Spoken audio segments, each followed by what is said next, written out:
Hello all, hello, welcome. We are back today with some more Kappa stuff and maybe some goons things. I am keeping a track out on the Tarkov discords for the positions of the goons. Apparently right now they're on Lighthouse again. So unfortunately we're going to be doing something else to begin with. But there's still a few things we need to do. We'll carry on probably with test drive. Because we've still got that to do. It's one of the more annoying quests. We also do need to continue getting like some other random stuff. So I actually need respirators, I think, for Vitamins Part 2. But I just haven't done that yet because I didn't do Vitamins Part 1 for so long. I literally did it like yesterday in the morning. So I grabbed the stuff. So I forgot I needed these respirators. So we'll grab those. And I think that blocks you from getting peacekeeping mission, maybe? I forget. I think you can find out once and for all if 30% is per server or per games. I still fully don't really even know exactly what that. And it's never really been proven this thing about the 30%, per server per game. So like you can, well, the idea is you'll see them every single time. It's like 30% of servers have the goons rather than 30%, but because everyone gets distributed amongst random servers, the thing is you can't really affect it. No, I know you could prove it. How though? How?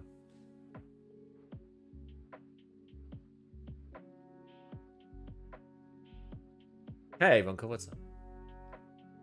You're the genius? Oh.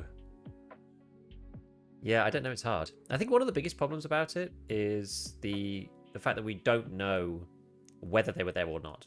They could have been killed already. That's one of the things that makes it difficult. For sure. You need a team.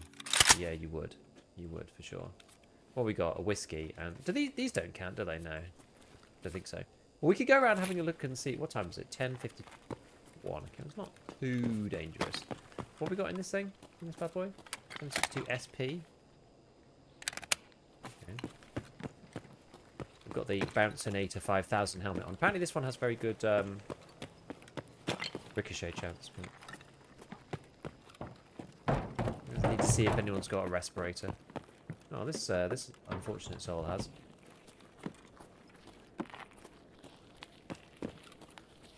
We'll see if there's any more. How's the gooning going?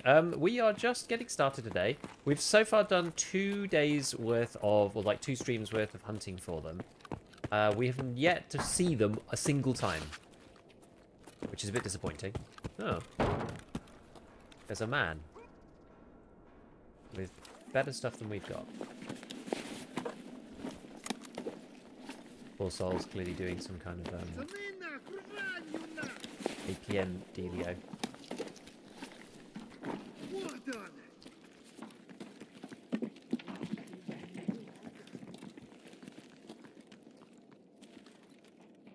He hear some kind of person?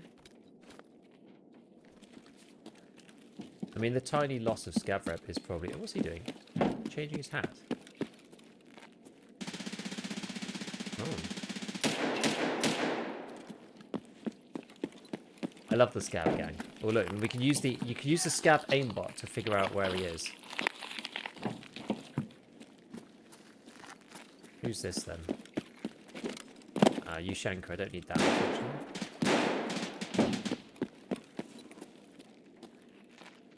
Wait, is that? Is that us, scav? Yeah, his cowboy hat. That's... He's over there somewhere.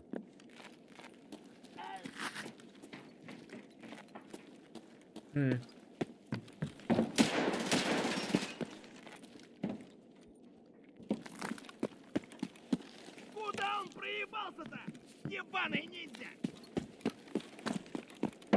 Maybe we just take this guy's respirator and have done with it.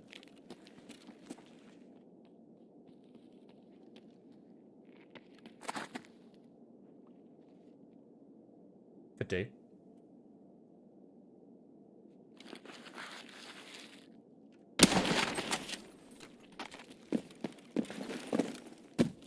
Don't really like losing scav rep and killing scavs, but whatever.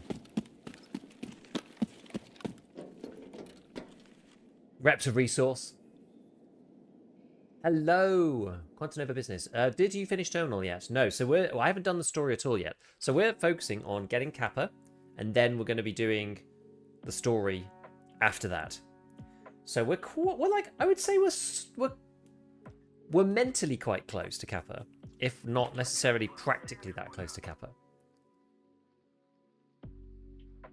Any tips for assessment part 1? Everyone is standing still in my raids. 15 kills, can't be water treatment. Yeah, it's basically chalets, exactly. Chalets, Red Rebel. Like, but you pretty much just want to loot, like, upper chalet, lower chalet, and then extract out of Red Rebel. And you just do that over and over again until you eventually find people. It's the only way. It's the only way. Yeah, we'll take a little bit of APM. Yeah, I'll take that and this. And that. Yeah, you could use those if they're alright. +4. I think I'll just sell the rest of it. Can't be bothered to sort it out. What do I do? Sit in the building that Leon Hideout is in and wait for people to come past me trying to get into water treatment. Which one even is Leon Hideout? I actually am not even sure where it is. Hey Adam, what's up? Timothy Lamb, welcome, welcome. It's right next to the bridge. I know. Like the mayor's house, I think is what I call it. Yeah, that gas mask is like 60 to 70k on the flea. Yeah, because people want to use the gas mask to do like 50-second crafts to then cycle things in the laboratory to get max crafting. So I remember now, the mayor's house. Yeah. Because there was a room I used to go in, but it's locked now. I didn't know it counted that high up. I guess it does, actually. I guess it does. Let's see, where's the price for this thing? Okay, it's only 45, but that's okay. Put it underneath. I just want this stuff to sell. Actually, it probably will. You know, it probably will up there, I imagine, by the time we get back in. All right. Oh yeah. So yeah, we want to do this one. I think like the most time-consuming stuff probably is still test drive, but right, you can see probably what I'm working on next. I'm having a look at some 762 stuff, specifically the SR25. What we're going to be talking about next time. Any ideas if using IR Light date still buffs hit fast spread? It does. Simple as it does. Oh yeah, we were doing this with the Tagilla, weren't we? I remember now. So we needed to kill 4 more people on customs, and I needed 1 more guy in dorms to get this one done. Okay. So we need 1 more dorms kill, fine. I've got 2 random AK-12s that I had from various players. That's okay. Keep the BT. So we've got, let's keep this. Need to buy a few more of these. I wanted to go for the Savior ending, but I can't be bothered to unlock Lightkeeper again, so I'll go for Debtor. I don't really mind. I mean, even if it takes a while, I'm not that bothered. Yeah, so I was using this combination. Kind of trashed this gun a little bit, but should be okay-ish. I'll take this guy, probably this one. I've just said to screw it and just like taking in all the good stuff now. Right, how much more of these various things have we got? So I've got the BP. Oh, we've still got a little bit of BP. Got mostly, yeah, we've got a lot of BT. I'm losing mostly BT when I die, so I will buy a little bit more of that just in case. What level would normal people have max hideout management by? I don't know. I don't have it. I'm close-ish. Yeah, we probably should buy one of the filters. So I would say probably like above 46. So what maps are your favourite maps? I mean, I do enjoy streets. I quite like Reserve, honestly. I actually do quite like Reserve. Bit of a little fan favourite map of mine. I've always quite liked Reserve. Especially now that I'm like definitely more familiar with the Underground. I do enjoy Reserve quite a lot. Customs is always fine. Quite like that one. Like, I don't like Lighthouse very much. Interchange is sort of growing on me. The only issue with Streets is the FPS is a bit low. And Customs, the FPS is a bit low on that as well. It's started to, I don't know, be a bit of a drag on Customs, but...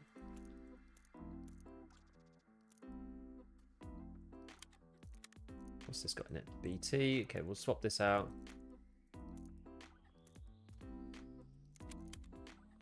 And then this one we'll just do like, I don't know. Maybe we'll just do 20. So that most of that is BP.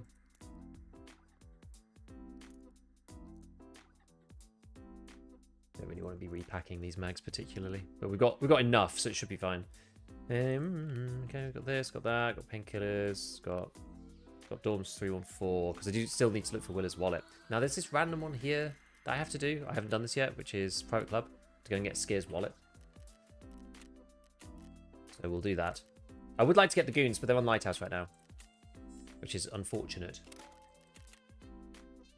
Yeah, we'll do... I don't mind doing the goons, but we'll do the goons when they're not on Lighthouse. Like right now they're on Lighthouse. They've been on Lighthouse for the last 3 hours, I think. So hopefully it moves across. What do you think is the best pistol for early game? The honest answer is whichever one you're most comfortable with. So it depends. I mean, if you can get your hands on a 5.7, they're good, but the issue is the ammo. So you can kind of just end up using anything. Like some people like the Glock, some people like the M9, some people like the Grotch. The fact that level 5 helmets are usable on normal maps now is the worst. What do you mean? Like because of the hearing thing? Yes, I used NVIDIA control panel, but only a little bit. I changed the gamma, so I have my gamma at like plus 30. And then I mess around with the post effects as well. To shoot meta ammo all the time, problem solved.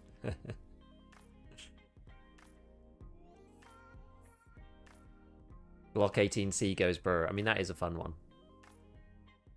The USP is not too bad because it does a lot of damage. The problem with the pistols is you basically have to hit them in the head. You're not banking on doing... Unless you're doing something silly like the Glock 18C, you're not banking on doing anything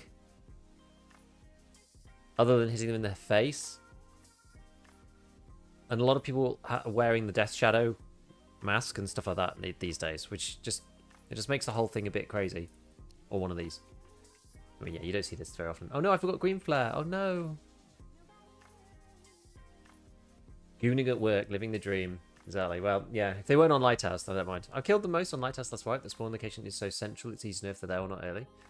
Yeah, but it's the problem of, like, A, getting there, and B, then all the other gooners. Rather than, like, killing the goons. It's the Lighthouse map itself. Like, if you spawn on Southern Road, and, like, well, I'm going to spend most of my time just, like, loading in and out of raid, or battling my way through Chalet. Neither option is particularly appealing.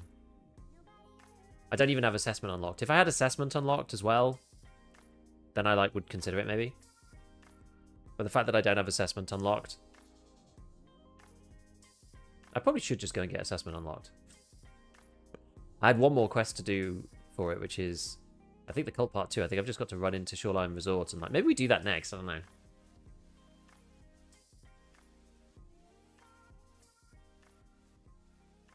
That's true for the other maps. I wouldn't say so. I think spawning on customs and getting to Fortress is easier, for example, than spawning at Southern Road and trying to get to water treatment facility. I think they're fundamentally different things. I know you know Lighthouse, I know. But... Hey Jeans, what's up? What's missing for assessment? It's literally the plant for Cult Part 2 in Shoreline Resort in the Pighead room. It's the only thing I technically, but when I was looking at the doodads, I think that's the only thing I've got.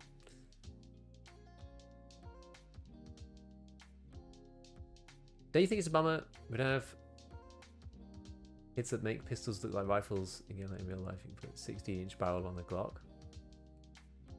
That would be quite funny. I was messing around with the MDR with the short handguard earlier. That's quite fun. I guess I should have said I don't go water treatment. I go Chalet, Red Rebel extract. Yeah, true. It's still the path to madness, I guess. It's upper Chalet that they spawn in, right? The goons? Okay. Well, this is not the dorm spawn you're looking for, but never mind. This is not really the spawn I'm looking for at all, but... we shall make do.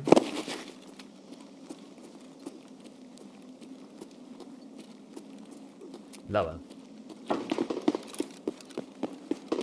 I always forget. I guess someone can spawn at Giving Tree and see me here. theoretically.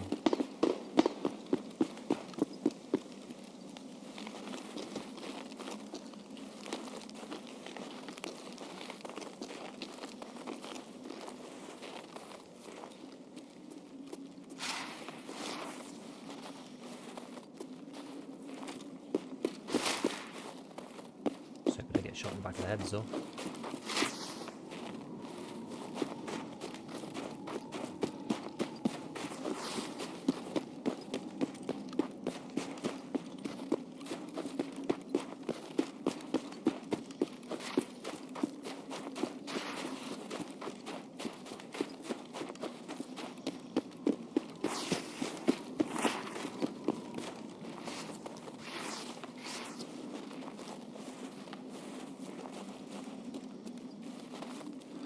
Back to the wall. Head back to the wall.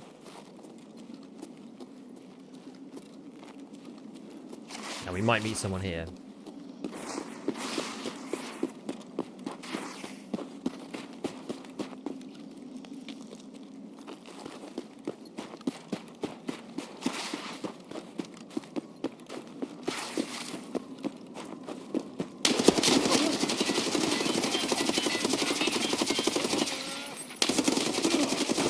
Oh, man.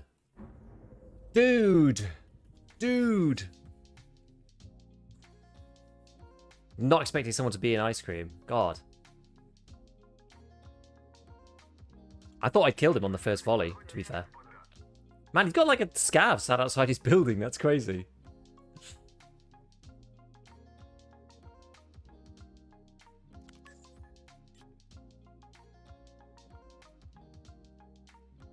Thought you got him.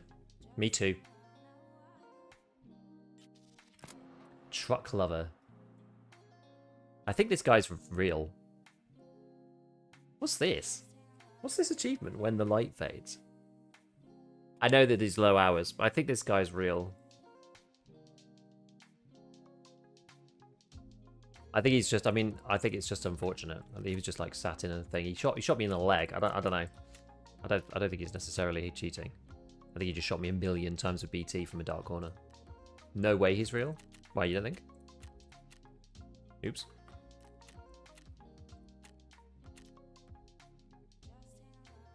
What's he got on? The Gari, the new model. 20 KD. I mean, if he's playing like that, like he could do. No chance. 200 hours and target position. I know. Survival rate 72%. I mean, it's high. What's he got? The encounter didn't seem sus to me, though.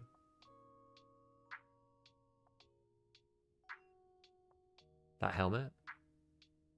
What's he even got on? Is that an LSH Z2 DTM?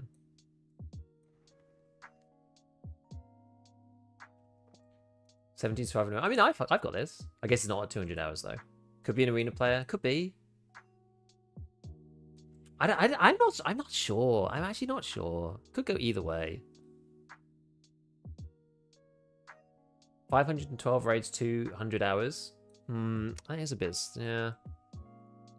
Hours, maybe you're right. We'll just press it and then, you know, who knows.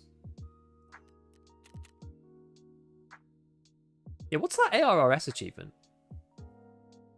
You haven't seen a 200 hour. Well, he didn't do anything other than just fire BT at me non-stop out of an RPD. Yeah, I think it's plausible, just not someone's usual account. That's the thing. He could have just gone into that building. Like, nobody goes in that building either. So I'm just like, it's a bit of like weird, like non-meta play. And the guy just killed me with VT. I don't know. I don't think it's. There's no harm in pressing button on like weird. Because if it's not, then whatever. But perhaps second account. I don't. But yeah, I think that's unlikely. But yeah.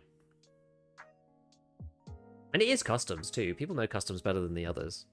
Or they play with a friend or something. Like you don't know. 512 into it. Yeah, that's probably the thing. The biggest thing for me is the 512 raids in 200 hours. That's probably the biggest one for me, actually.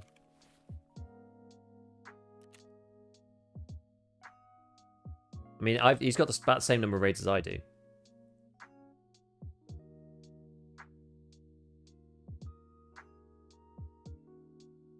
This is my stats. This includes scav, so this doesn't count.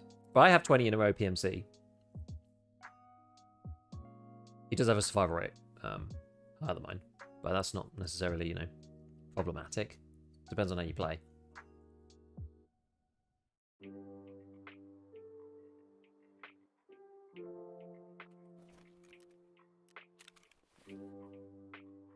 Okay, right. Well, let's get back then. Let's get back. Let's see. Oh, yeah, I can't use that if I'm going to use one of these. One of these ones, but let's just use one of these. Like this is kind of what it's for, as we were saying. Unfortunate to die to that guy, but it's whatever.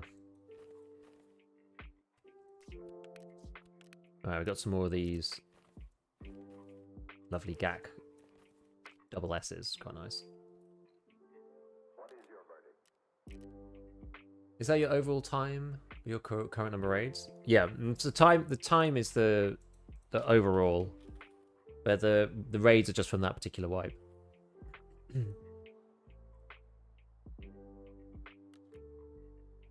think I'm just going to get a smaller mag for the BTs. Proflex better than the Teps? Yeah.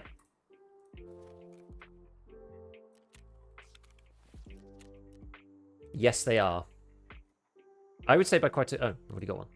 I would say by quite a considerable margin, I think. I didn't actually check the stats on, like, why he didn't die. I thought... I thought he probably should have died there, but...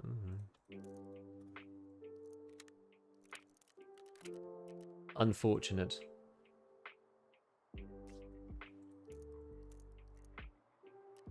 Okay. This time we can remember to bring ourselves a green flare, which is good.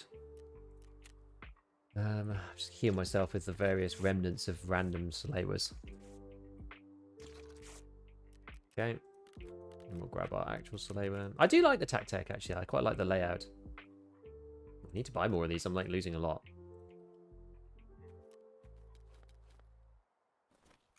Got to trade him for this. There we go. Hello, Kobe.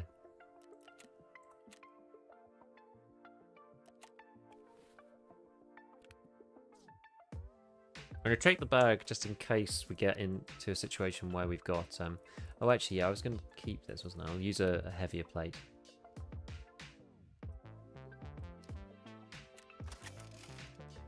For the back plate. Torcom Guardians. Oh, yeah, I need a bit of grenade action as well. Of each. I'll do. Oh, right. Yeah, I think we're good. Right, cool. Let's try it again. After this one, I'll check out the goon tracker for the next time as well. No more reports as of yet. Still seems to be Lighthouse. We'll see.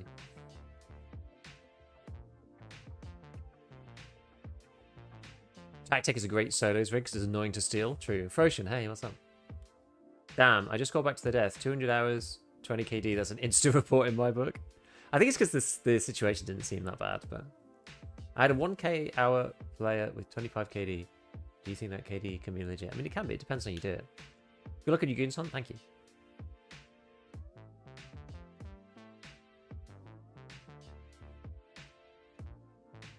Depends on how, honestly, it depends on how you play. Whether you play in a squad or whatever normally.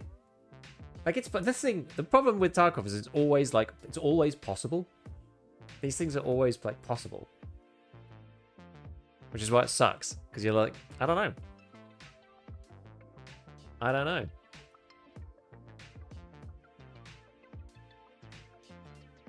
Which brings me, actually, given we're on the topic, we may as well talk about it now. I was going to wait a little bit before people get in. We're probably at that time. We can start the conversation now. But today's stream is sponsored by PlaySafe ID. So there you go. We thought it'd be cool to do some sponsored streams, some official sponsored streams. So I talked to the guy over there quite a lot about like how it's going and stuff. And so yeah, let's try to see if the system might actually work to get rid of cheat people, because that would be useful. There's a poll over on, well, it's over on Tarkov Community, which is where BSG actually looks. They're sponsoring a few people? Yes, they are. I think... So... PlaySafe is basically a system that goes over the top of the existing anti-cheat. So it's not anti-cheat, but it's a layer over the top of the anti-cheat that allows games to prevent cheaters from getting caught, banned, and then buying new accounts and coming back. That's the intent. That's what it's for. So if that dude, say for example, say he was cheating, and he ends up getting caught for ESP or whatever it might be, because eventually these cheats get found out, right? And then they get caught, people get banned in a big ban wave, and then the cheat guys work on a new one, and then they figure out a new one because they can just like test it, get banned, buy a new account, hardware ID spoof, IP spoof, whatever else they might need to do. And eventually they'll figure out an iteration that works, gets through the anti-cheat, and then they resell it again. So the biggest problem is that anti-cheats are actually, like modern anti-cheats are actually quite sophisticated. But because cheaters just get to iterate again and again and again and again and again and again against the system, they're always going to lose. Like the battle's asymmetric. So no matter how good the anti-cheats get, like it's a, it's an escalating war, and the cheaters have an unfair advantage against the anti-cheat. So even if the anti-cheat's good, like there's always going to be a hole somewhere. Vanguard creator who works for Riot says the average cheater is caught more than 6 times. They typically do not stop. Exactly. So with PlaySafe ID, the idea is that you get caught once and then you're banned, and that's the end of it. Now, how it works is the only one thing that you can use that proves that you are who you actually are is some form of like actual ID in your own face, right? This is where like the biggest criticism of PlaySafe comes in, because no one really wants to have to verify themselves like for real in real life to prevent cheating. Not really. And I think the deal is nobody really wants to have to do this, but there's not really any other way, in my opinion. And I thought about this actually a long time ago when I was thinking about like how would you solve the cheating system. And it's like, well, if you had everybody's like real ID, then you had to have the real ID to make sure that you get play. But how's that going to work? Because devs can't do that kind of work. Like I wouldn't trust BSG with my like driver's license information or whatever. So the way that, and I thought that was just like it was just a dead end. There was no way. But the way that PlaySafe ID does it is quite clever. So they effectively piggyback off the verification for banking and finance. And what you do is that? Okay. I actually don't really care. Well, do I care? Where's this guy Sujiwi? Yeah, so what they do is, for example, for me, he is fighting someone at Big Red, yeah. I kind of want to go to dorms though. I could kill somebody here. I kind of want to go to dorms though, because it's like limits my ability to go and like fight the goons and other stuff. I need one more kill at dorms. Yeah, so basically when you sign into PlaySafe in the first place, so for me, for example, what I would do is I would probably use my driver's license. I would have thought you need some kind of like official ID, and with that it goes to banking grade verification, as if you're opening a bank account. We have some of those here in the UK. And what they do is they scan the document. They also scan your face, so they ask you to take a picture of yourself, and they check that those two things match together. If they do, they then delete the document, they delete the face, and what they keep is, they call it a hash, but effectively what they keep is like a kind of like template, like a template of like what your face looks like. So it'd be things like, ratios of like how far apart your eyes are and like how far your nose is down from, that kind of thing. And it's built into like a mathematical model. The important part about it is that you couldn't recreate a human face from the information. I mean, to be fair, each facial recognition thing is done in a like proprietary way anyway. So even if you got that information, you wouldn't be able to rebuild a face with it. which is quite good from a breach and privacy perspective. And then what that means then is that they've got the information that is required for them to verify that you are who you say you are. So if you then are caught cheating and you get banned on your PlaySafe account, your like official ID/face is banned. Now the system is the most complicated part of the whole thing actually is on the ID side, which is not PlaySafe ID per se, which is the people who are doing the gaming idea. They're piggybacking off this like banking system framework. And this is useful because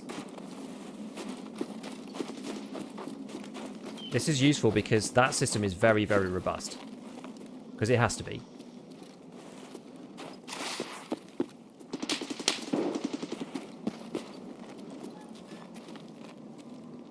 Right, let me just focus in. We'll chat a bit more in a minute about it. Yeah, what about kids? Yes, so kids have to go under a parent's account. You're basically...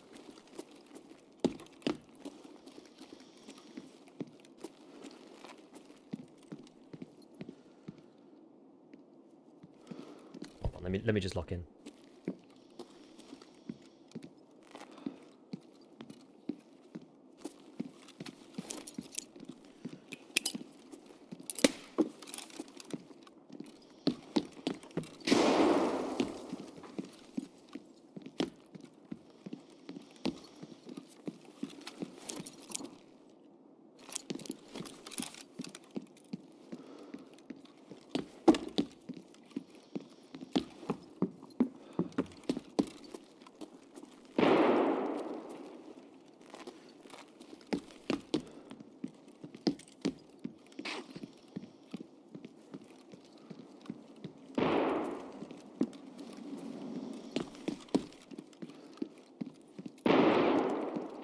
The hell?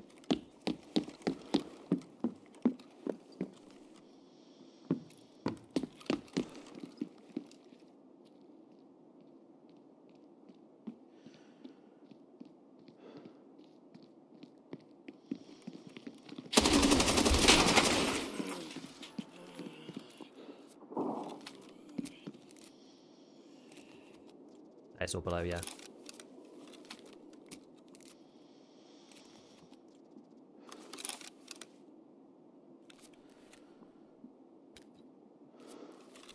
I wonder if we can bait with the surf kit. There is another guy, yeah.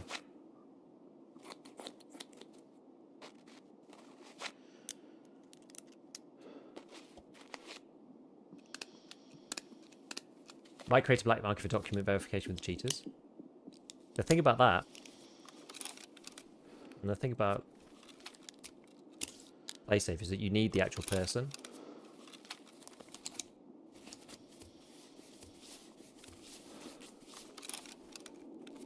Which is the reason why it works.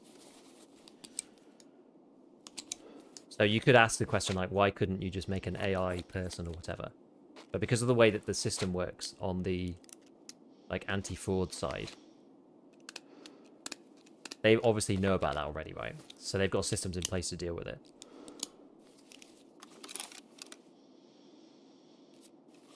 With PlaySafe, what if I just get my family to do it? They don't play Tarkov.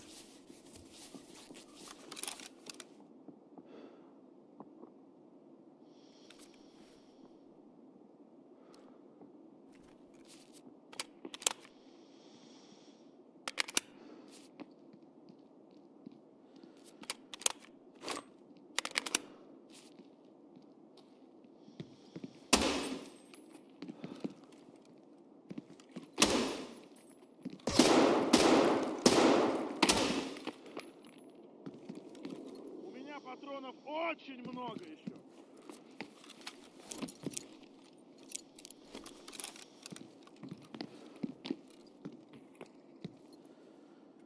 Let's see if we can bait this guy out.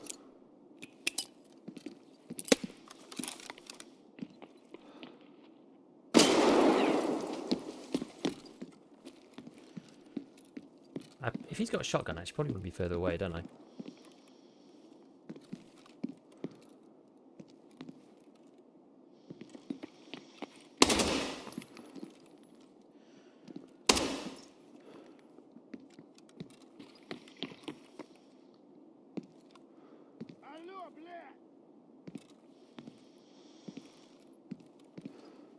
Should we just rush him? Kind of have to just rush him. I'm a bit concerned about Magnum Buckshot, but...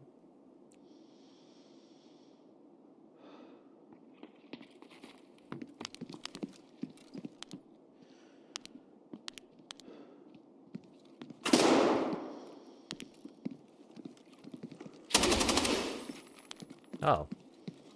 Was that? Okay.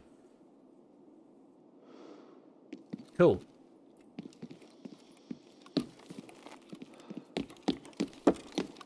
It was a setup guy, yeah. He was doing all the jumps, in fairness. The piranha. Oh, he can eat his lunch. Alrighty. Oh, we've got this dude as well, haven't we?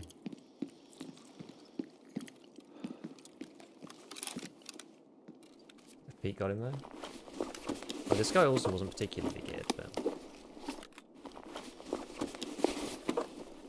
By not particularly, I mean class 3. Sad state of affairs. Oh, with PRS. What the heck?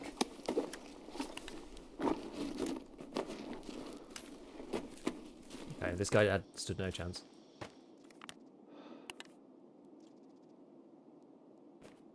Fair enough. We'll use him for efficient packing. PRS of the face kills well enough. It does if you're not wearing one of these bad boys.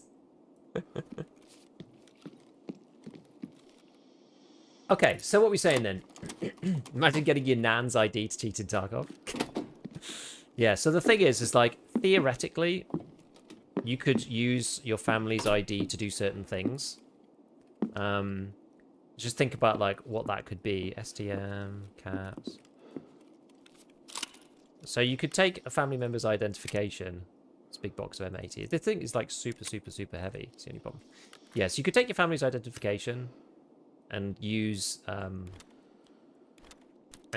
to do it, but you basically have to be in the same house for one, because if you're not in the same house, geographically, if you try to log in from somewhere, I mean, I guess you'd have to have them like at yours to start with.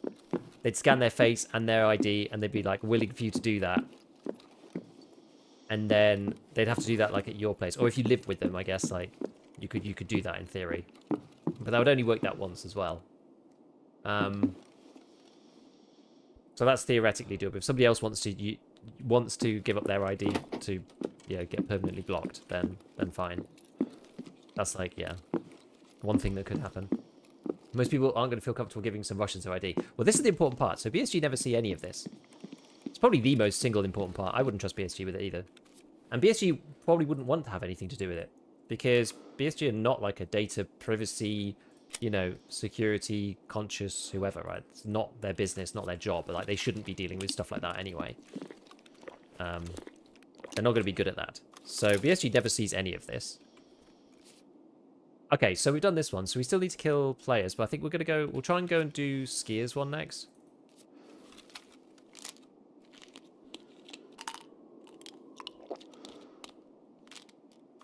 Yeah, so BSG never see this, right? All BSG ever see is from the PlaySafe server. They basically ask so they would ask, like, if you signed up with PlaySafe ID through your account, they would ask the PlaySafe server, is this person a PlaySafe verified account or not? And the PlaySafe API would say yes or no.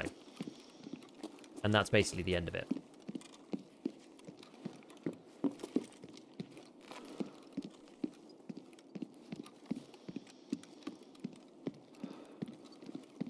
Who are these lot down here? It's just random scabs. Guess so.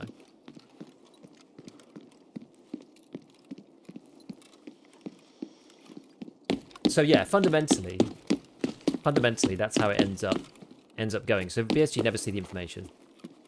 You get past, and to be fair, neither did PlaySafe ID actually. PlaySafe ID send the information. You make an account, and then you say, right, I would like to be PlaySafe verified, and then the next stage is all done through the verification people. So PlaySafe ID themselves only get yes or no on has this person been seen before. That's the information they get. So you give them your dock and your face. You know, I might actually go this way. Am I going to? Feel very exposed out here.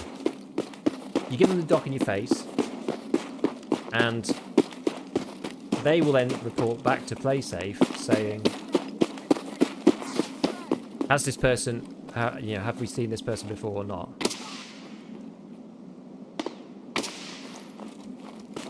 Oh yeah, bullshit. And if the answer is yes, we've seen this person before, they don't issue you a new PlaySafe ID. If they haven't seen you before, they can issue you a new PlaySafe ID. That's basically the deal. So PlaySafe ID themselves don't even see your information. It all goes through the verification guys, who check your stuff and then delete it afterwards.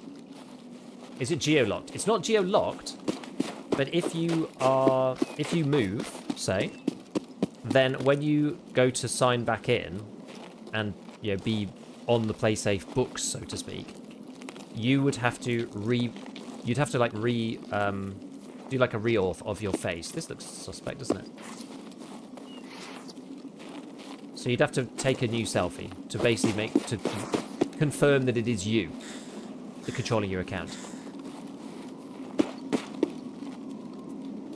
And the reason for that is to stop people from selling accounts. So it's not locked. As long as it's still you, it doesn't matter. Like, you'll be fine if it is actually still you.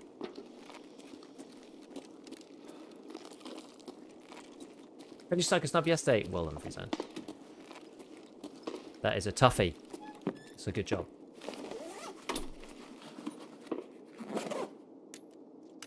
Axel Parrot. So yes, Joe Spready, if you agree,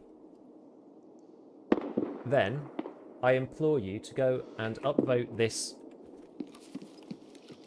thread post on Tarkov.community, because this is the one place that we know BSG actually looks. It's not a guarantee it's ever going to come to EFT. So basically we have to show them, BSG, that enough people are interested and would like to see the system in the game. Otherwise I think it's unlikely that it's going to... Wait, is this one all BP? No. So go and vote on that if you want to see something to be changed. So yeah, some other important stuff. It's optional. So what would happen if you don't verify, for example, on PlaySafe? Then what will happen is that when you go to matchmaking, you'll be matchmaking against other people who aren't verified. If you do verify, you'll be matchmaking against people who are verified.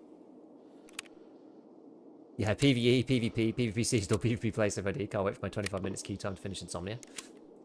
The thing is, though, in this particular instance, I actually do feel that it's worth it, because you'll know that the number of possible cheaters is so much lower. It's not going to be 0. It's actually going to be worst on the first day. So yeah, if you don't use it, nothing will change for you. You know, there have been some people who brought up potential issues around like matchmaking time and stuff, like we just saw, which is like maybe valid.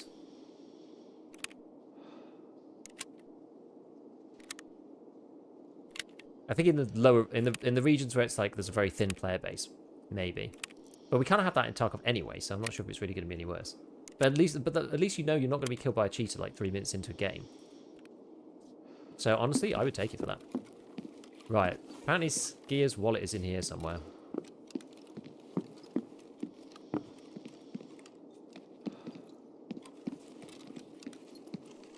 Where? I don't know.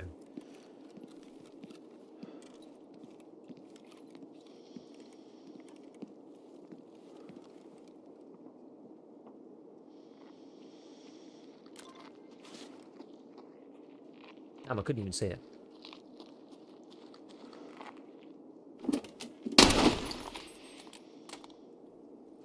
That's a scav, right? Tell me that's a scav. Okay. For a split second, I thought it was a... I thought it was a player. It's a scav loot drop. Loving life. Sounds a bit tedious for playing on the go. Nah, it's super easy. Or literally, all it'll say is like, do a selfie. You'll scan a QR code with your phone, scan your face, they'll check it against the hash. You're good to go. It'll be super, super straightforward.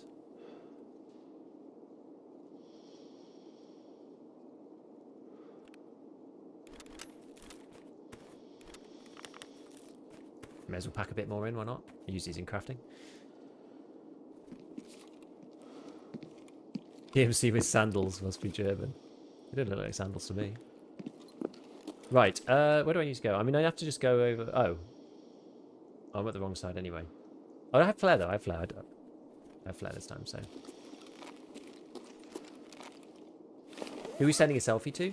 It goes through to a company called Onfido. So they do the biometric check.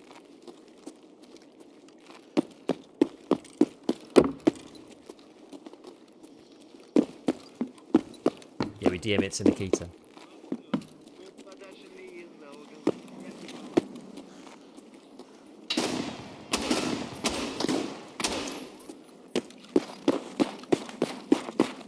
It is the least worst option, in my opinion.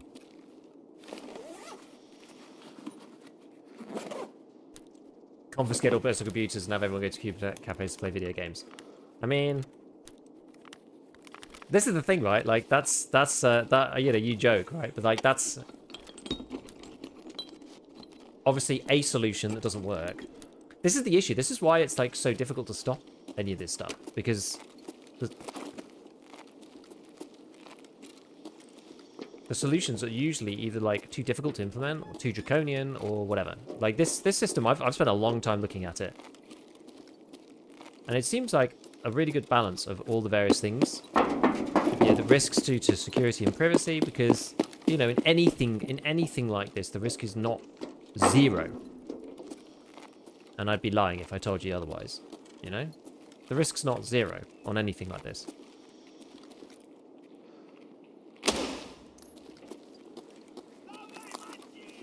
Yo, you know where the goons are right now? Apparently they're in Lighthouse. Oops, actually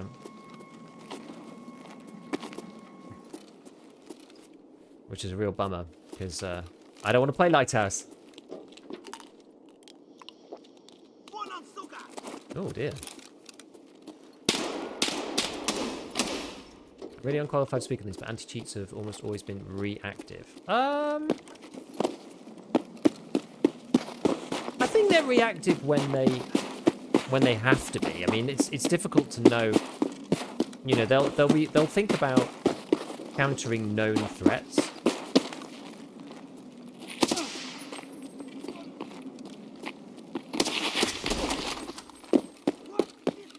You know? So they'll counter known threats, but obviously as cheats develop,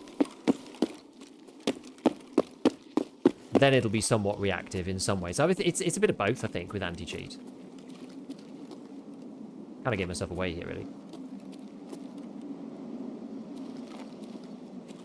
But they are always on the back foot, yeah.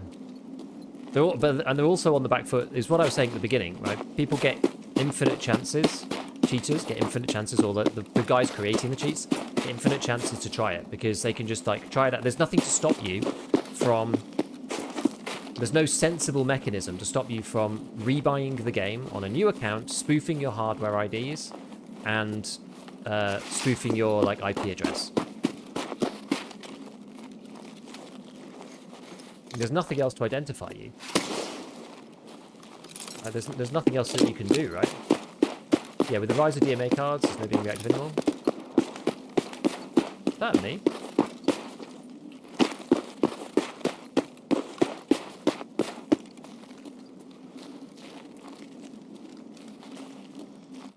There we go.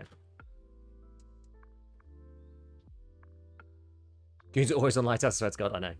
I'm confused about that. There's nothing on the PlayStation page about which games actually use their solution. So, it's very, very new. So far, they have been working on a proof of concept. Oh my goodness. We get this, the Scav remix.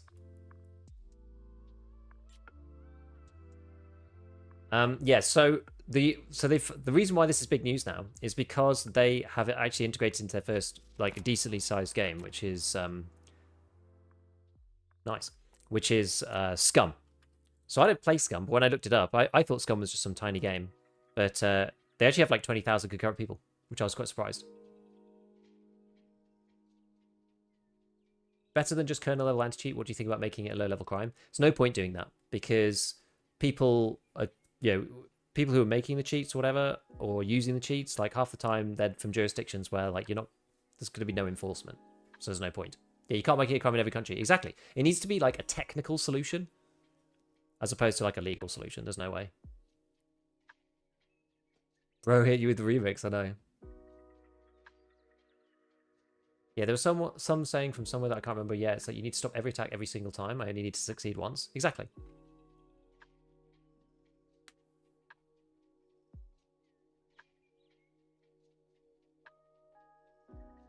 You think you're going to get any traction on this? Yes. So this game's already integrated in Scum now.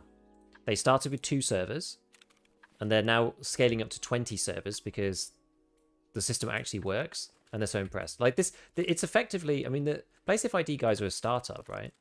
They're a startup of trying to solve this problem.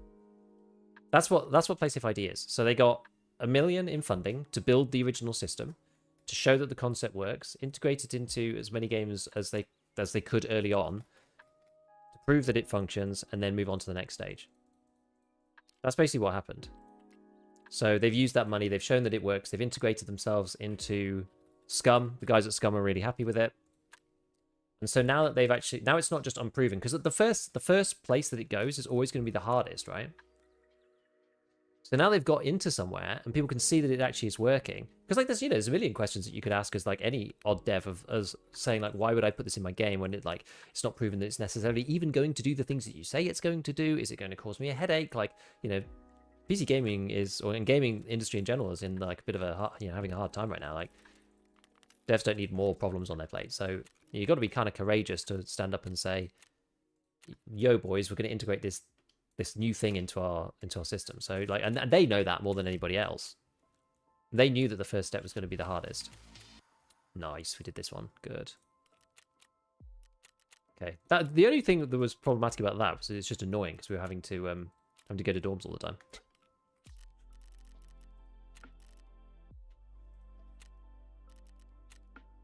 Okay, did I open anything else new? Don't think so. Chicom chest harness. Claymore flare. Oh, I didn't. No, I did go in Mark Dream, didn't I? I did. Thank God. Go out of D2 16 times. Holy crap. Has Tarkov implemented it? Well, no. This is what we're talking about. We're talking about wanting to get it implemented. So the best way to get it implemented is to get it upvoted on Tarkov community, because that's where BSG, Nikita, and the dev team look at suggestions from the community of things that people want. I don't see BSG supporting it. They're too stubborn. I don't know. I think for BSG, one really big advantage that they've got is that they are like widely pasted with this thing of like they don't care and they will never implement it because it's part of their business model for cheaters. It would be actually a really good way for them to prove that is not true. Yes, use it in conjunction with a dedicated anti-cheat. Exactly. It isn't anti-cheat on its own. How much would they charge BSG? I don't know. Does Nikita have money to spend? They literally just sold 1 million copies of EFT in 1.0, which is insane. But yeah. Yeah, good anti-cheats for performance hit. If PlaySafe works, reduces cheaters, could even increase the game's performance. Maybe. I mean, they'll still keep the anti-cheats though, because that's what you're relying on to actually get people banned in the first place. PlaySafe is the only provider saying it'll be cheap. I mean, I think they've got the money. I think the solution. I think the solution is much cheaper than the disadvantages it's causing devs. Imagine if you could be the game, or like one of the games to say we've solved cheating in our games. Like people would come and play them, like for sure. Oh no! I want to find. What I need to find is a respirator. Gosh, that sounds like an MCX.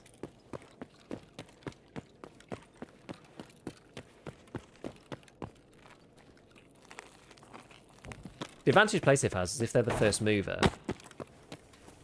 and more people. Well, the thing is, you actually they don't necessarily have to be the only provider in theory.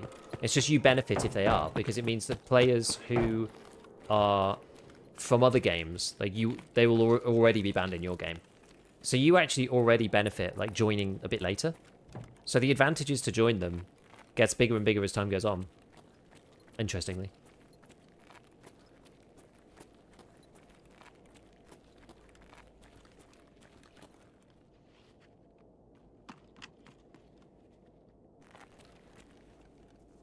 You see, Nikita said Core had nothing to do with BSG. Yes, I know. He said it. Apparently, Very Bad Scav said that he'd written somewhere that he'd said that it was to do with him specifically, but not BSG or Battlestate or anything that, or well, I don't know. But then he deleted it or something. I'm not really sure. Full of hearsay and rumors. Who knows?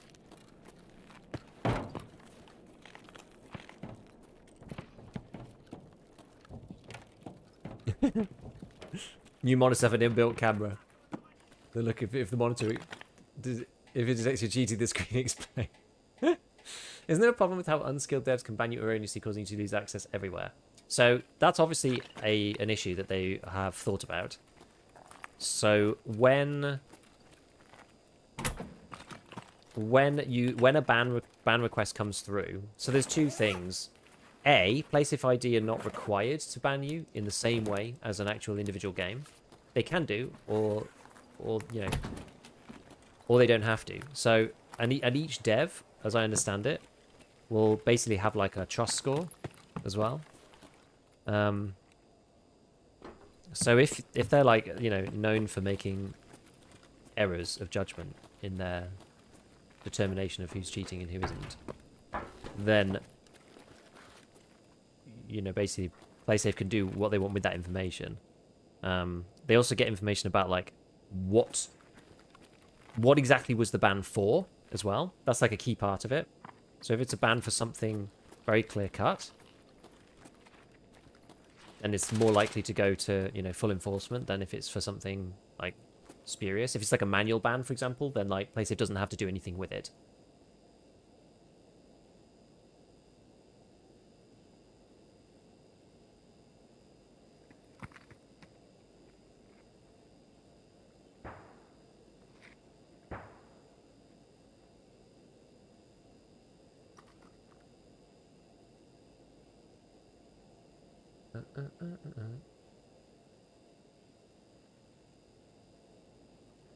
Doesn't stop a cheater from buying a Steam account, though, which is often cheaper than buying the game. Well, you'd have to reauth if you have PlaySafe linked to that game or that Steam account. You'd have to reauthorize with the person who owned the account's face connected to their biometric. And maybe you're talking about something else. That's why you can't just swap accounts. We're talking about one Daisy. Whoa! We met our match. There were like no scabs dead or anything. I'm trying to find a respirator. Not everything's an instant ban either, by the way. So, you know, certain infractions, they don't have like a grid of it because they don't want to publish it, apparently.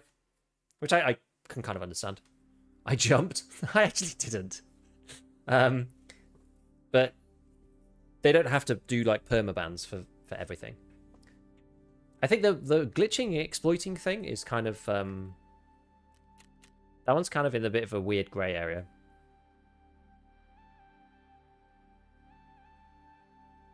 Only concern is regarding other programs on my computer that you use to mod single player games.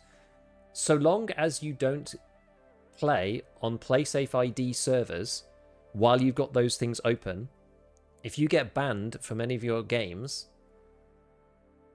then you won't get a PlaySafe ID ban. So as long as you're not playing on a PlaySafe ID account at the time that you're dicking about doing whatever it is that you're doing, modding or whatever, you will just have the ordinary problems that you would think about of getting banned in whatever it is game that you're playing.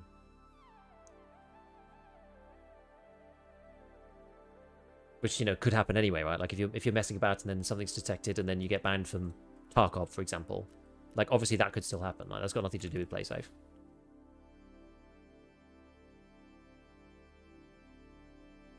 Got the permaban, later overturned on CSGO when I played semi-pro because the Faceit anti-cheat states the program we used to mod offline Dark Souls.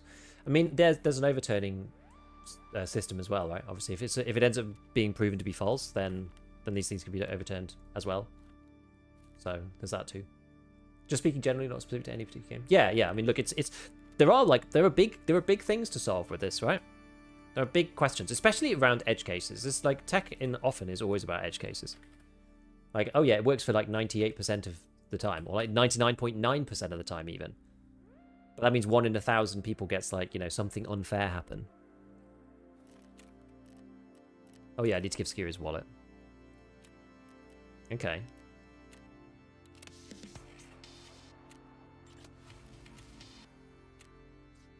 Skier's wallet. Alright. So we've done that one. So that is Private Club. Then we did Test Drive. No, sorry, not Test Drive. We didn't finish that one, did we? We did Survivalist Oh no, not Junkie. Wait, which one was it? What was it? What was that one just called then? Oh, it's off the bottom of the page. This is Huntsman Path, isn't it? Huntsman Path. Oh no, that's Huntsman Path Outcasts. Wrong one. Where is it? Wait, what the hell quest is this called? The one that I just did.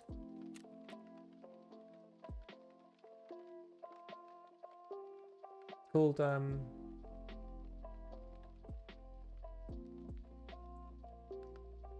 Perimeter, was it? No, Skip Perimeter is the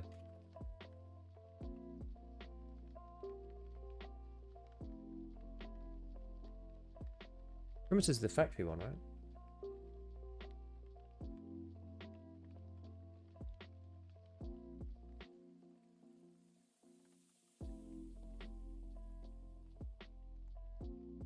What the hell's the Dorms one called? Evil Watchman. That's the one. That's the one.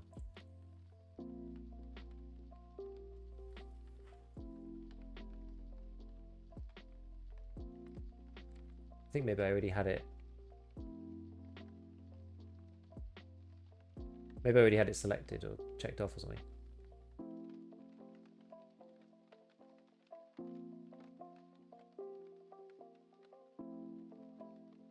Hold on, I'm just trying to find it. Make sure I've actually got it like checked off properly. Okay, yeah, I have done Evil Watchman. Okay.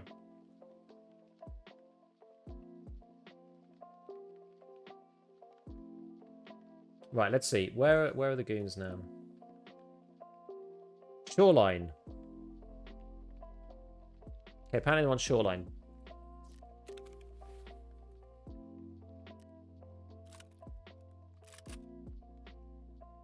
What should we do? MDR?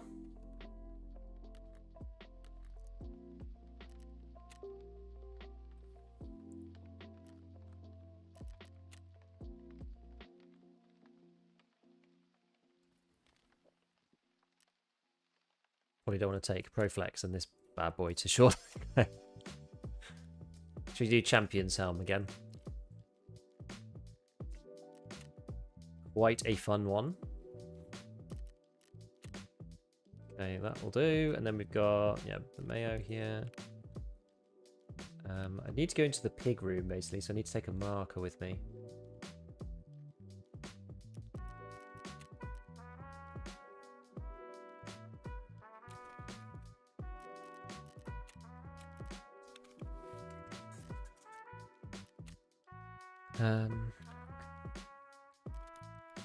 Do we need anything else? Oh, I need Red Rebel for this map, don't I?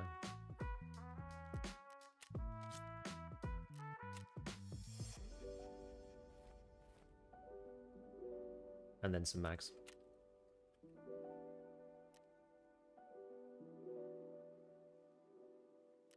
We actually run out of these.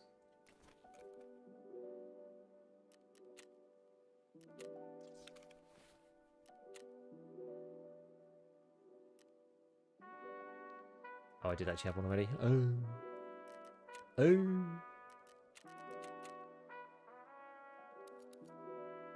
Okay. You know, maybe I will just repair it to full. Right, what's this got in it? MATA1. Okay, we'll take a full mag of MATA1. That's fine. Normal MAT. I actually... I've got so little normal MAT because I constantly am buying it out.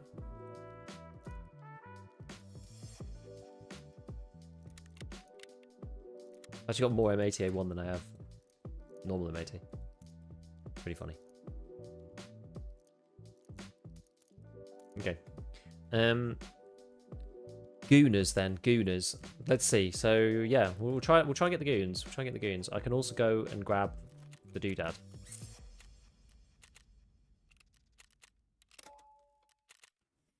Go and do the plant.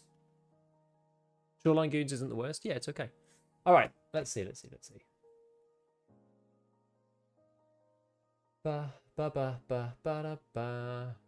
My biggest question is, how do we know that PlaySafe is going to do what they say with our data? Because if they don't, then they will go to prison.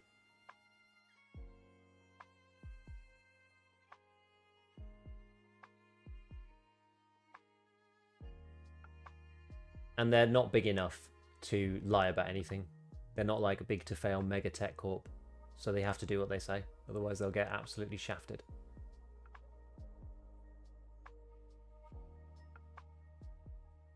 Imagine a whitelisted Tarkov server.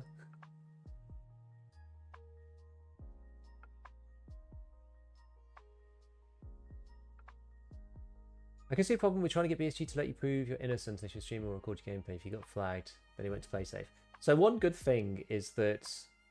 So PlaySafe ID would see more of like your game's history, I guess, than BSG on their own. Which is kind of handy. So, for example... Well, I guess the proof... I guess it also depends on what you got banned for.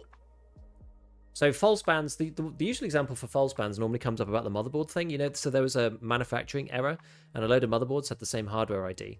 It was actually found out by Goat's community. That's kind of what he did first. That's how he ended up in the looking at cheats in the first place before he did the infamous Wiggle video. That's actually what he used to do to help people. He was like a kind of the centralized source for helping people like get unbanned or asking for like help on stuff. And like loads of people came in with the same motherboard and they figured it out. Now, one of the benefits that PlaySafe has is that, you know, if they suddenly get like a big flood of people, because I've spoken to Andrew over there about this, if they suddenly had a flood of people who've never cheated before, all getting banned at the same time, then like they kind of have like more information about like your gaming history in that sense, right? Because you're connected to like a few different games. If they've seen you, you've been with them for like 12 years, and you suddenly are banned for something, and everyone's banned for exactly the same reason, like hardware ID ban, all at the same time. There's actually a compelling case for PlaySafe to talk to BSG and be like, look guys, something's happening here, something weird's happening. Do you think BSG doesn't do as much to prevent cheaters since they'll probably just buy a new account and BSG wants the money? I don't think that's true. Lots of people accuse them of that, but I don't think that's true.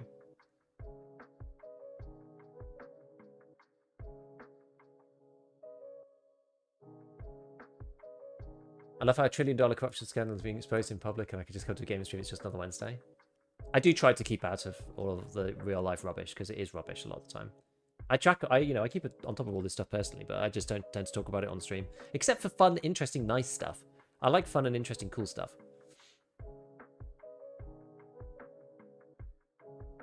I think you're probably close to the truth there, Power. Where's PlaySafe based? Here. They're a UK company. Where's the goons? They are on Shoreline. I was told drops were on. I have not heard anything about that.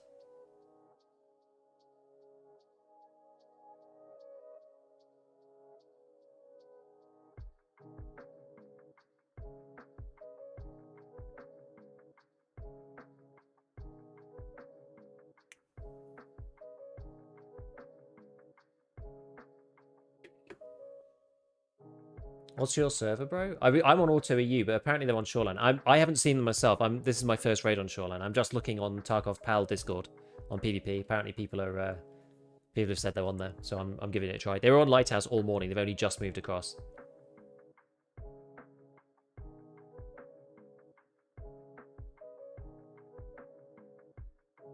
Yeah, VC, I agree.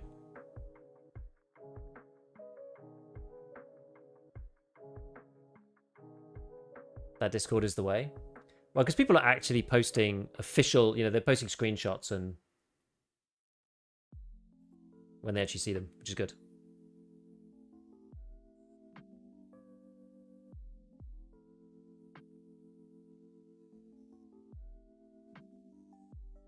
Are the games completely random, or do they roll to move every X minutes or so? Apparently it's like every 3 to 5 hours, something along those lines. Supposedly the goons are on shoreline, according to Tarkov Pal. I've not seen them myself. But we're going to go and give it a try now. We're going to go over there right now. I have something else to do on shoreline as well, so if they're not there, then it's no big deal. Do they ever revisit the map the ghost just came from? I don't think so. I think once they've moved, they seem to have moved for good. For like the next few hours. Goon Tracker says customs. There's like verified people saying that they did actually, that they're on the shoreline like right now in the Discord. As of like 1 minute ago. So hopefully.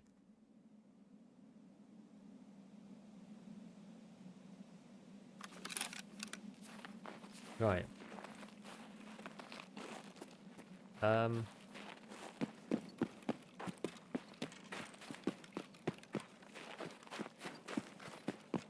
like slightly taken aback by this spawn. This is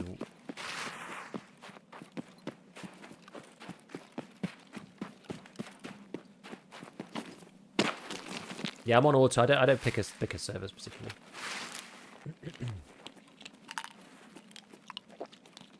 It's Stray Dogs achievement day 2 of the wipe. I was pinned down by PMCs.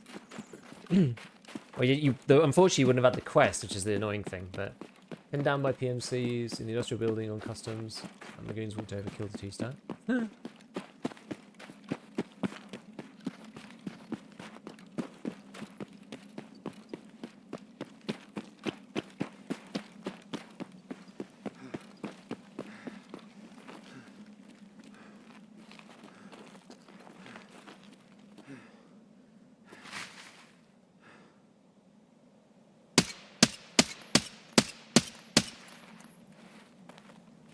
Why won't it run? It won't let me run.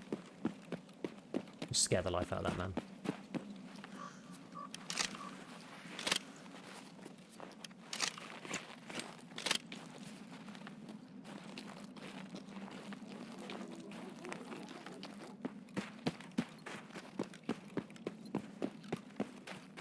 I didn't actually care too much for killing him, but probably thinks Bird Eyes after him now. It's weird actually. I don't know where the spawns are on this map anymore. It's like feels crazy.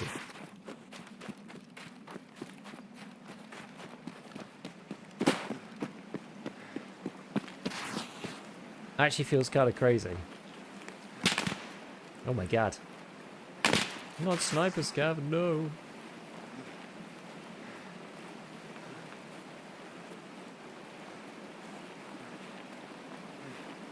I'm going to go over tree, but I'm just going to repack, so we may as well.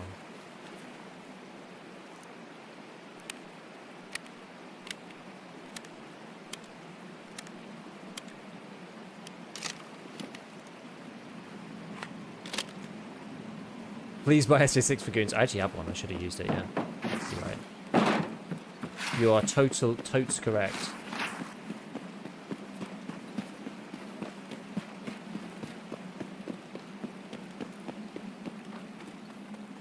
Yeah, they only spawn at weather.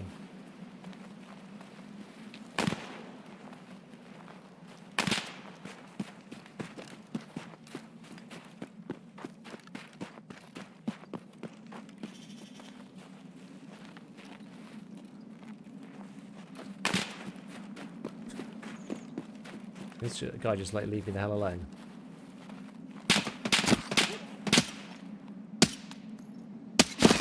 Oh no, it is them. Ah!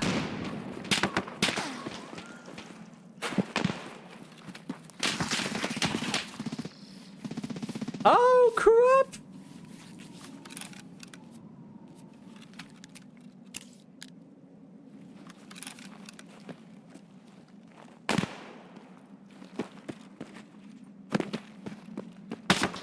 No!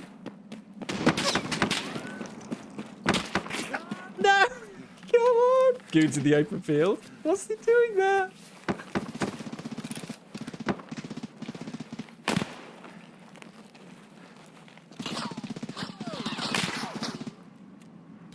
Can I get this back or am I done for? Oh god, I'm getting shot at by sniper scabby.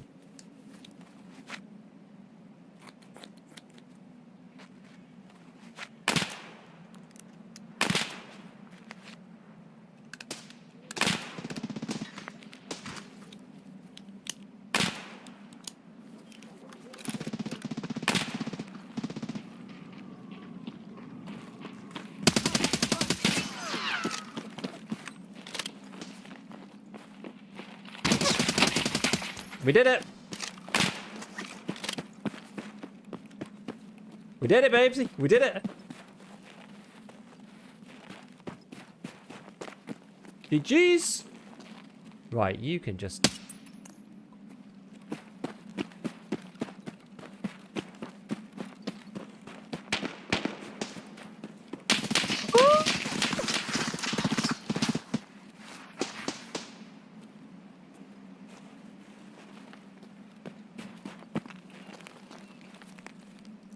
The pipe's after me!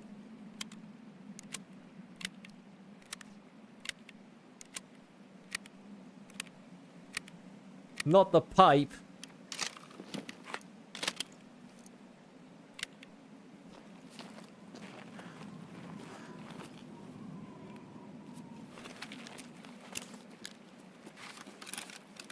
Oh, where is this bugger? He's over here somewhere.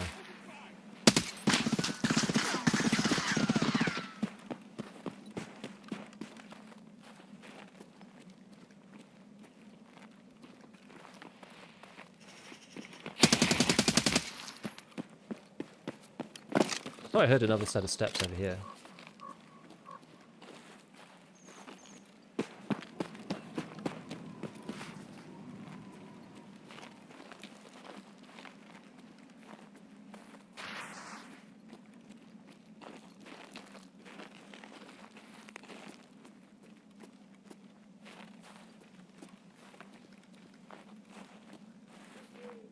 God, I'm exposed here.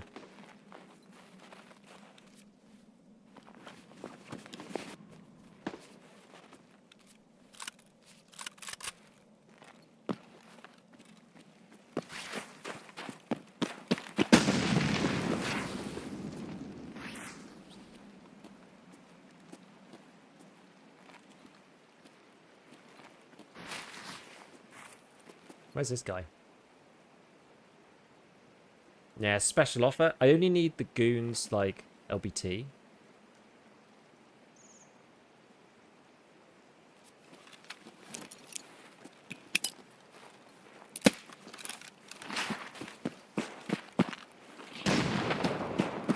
If I get back a little bit.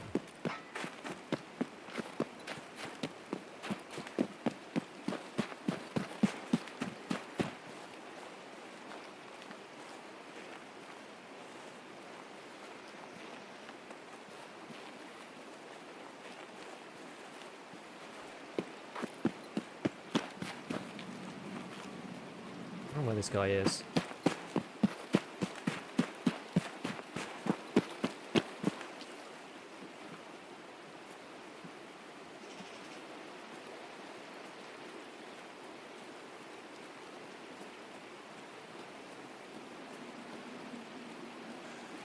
Could be somebody in here?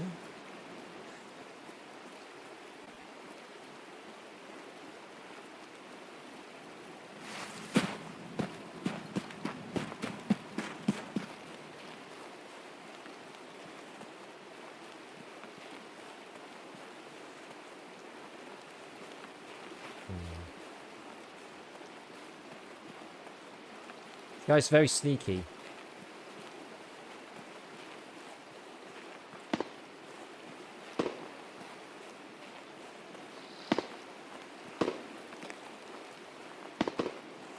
I don't really have a great way of flanking this.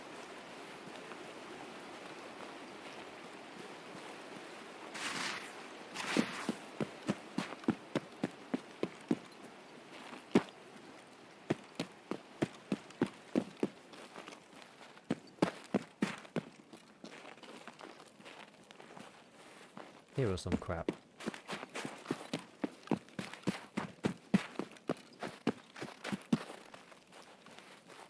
Where is this guy?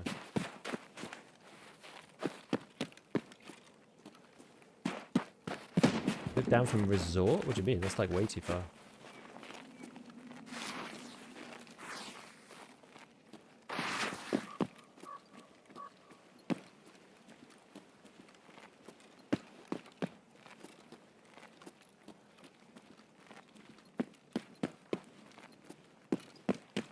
I don't know where this guy is.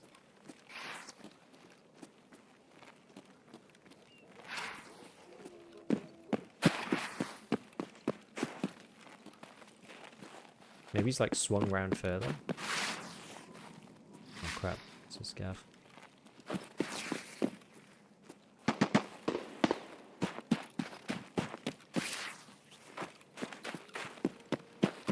I kind of want to leave the scav if I can.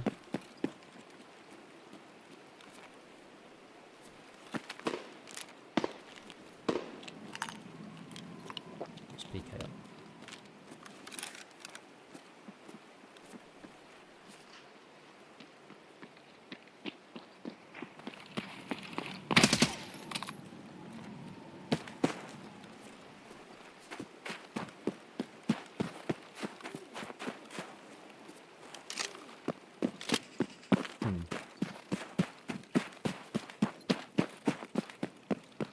They did to him, yeah, it was just a scav too.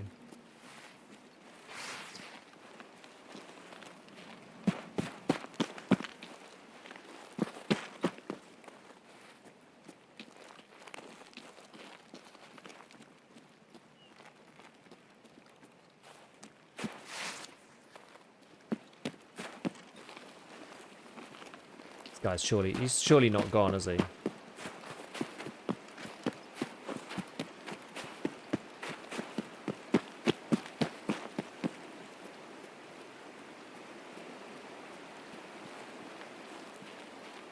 Bit worried about that. MDR better than 308. He's waiting for you to loot for sure. I know. These guys are all out in the open, so we've got to.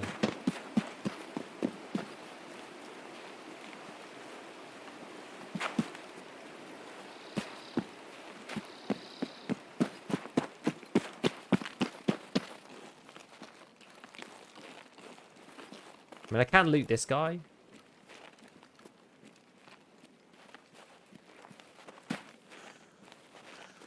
I'd probably loot this one just because,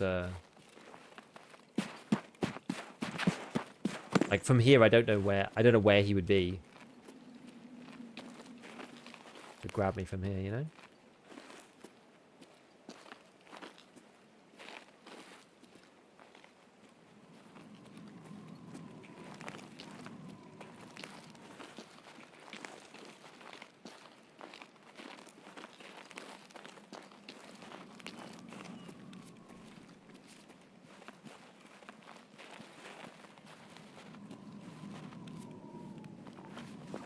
I mean, if we die, we die.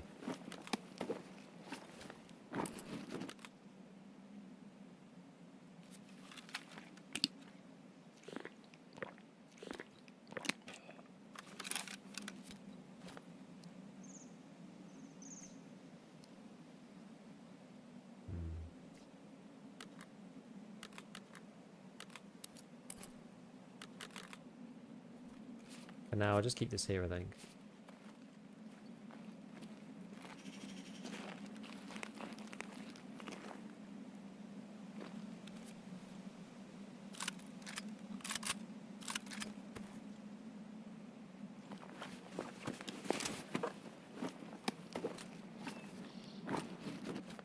Hopefully this isn't the end of me.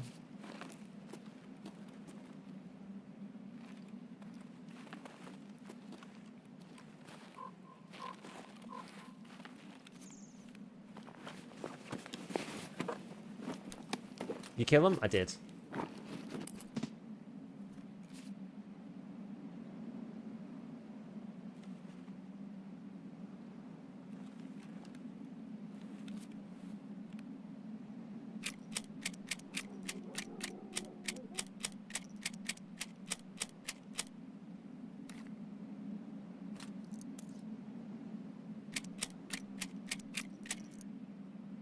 Go rewatch? All three? Yeah.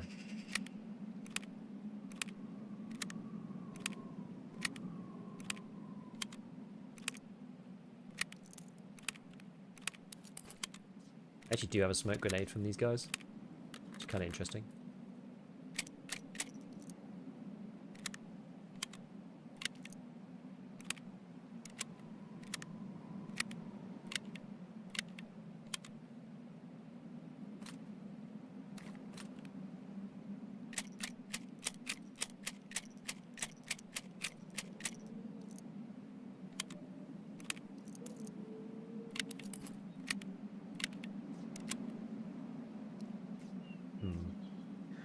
So I don't know whether I take the armors. Maybe I just drop the armors. I don't think I really want them.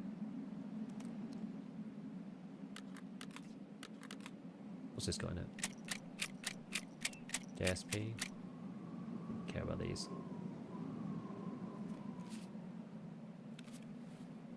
I'm just gonna redo this.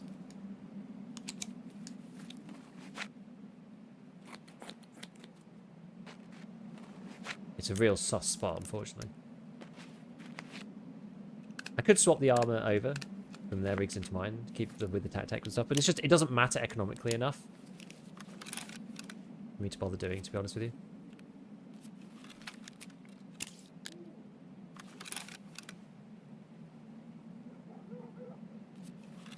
That CVC is the best armor rig in the game. Yeah, but best, like, doesn't really make much difference, you know? Right, shall we smoke the bird eye body?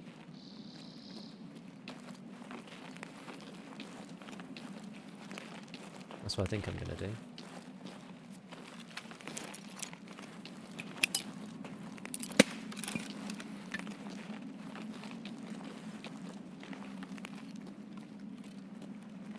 Yeah, it just doesn't matter enough.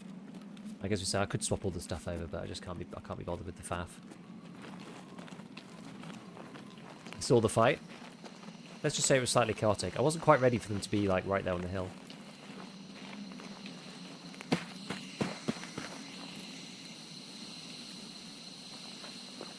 It's the one thing I need.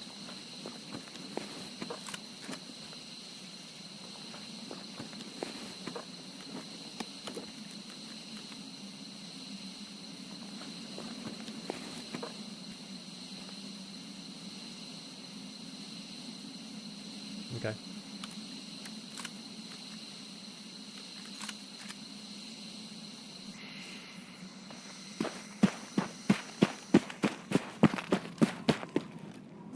Right. Okay.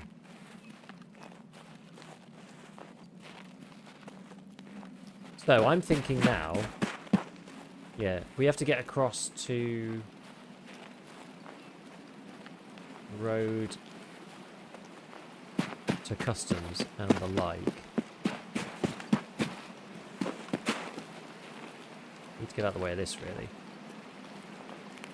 No, I'm just going to go near the wall for a sec.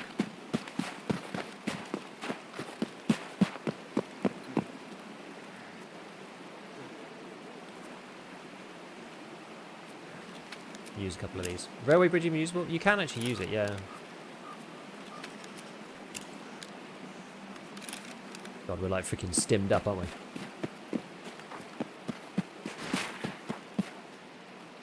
We're gonna grab Big Pipe's M60 mag.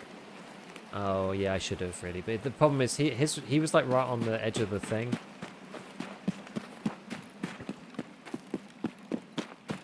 Like I'm not really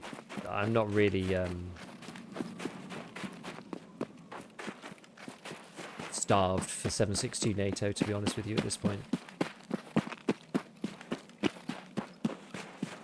It's alright. Now that we've got the M80A1 craft, I can just keep crafting that constantly.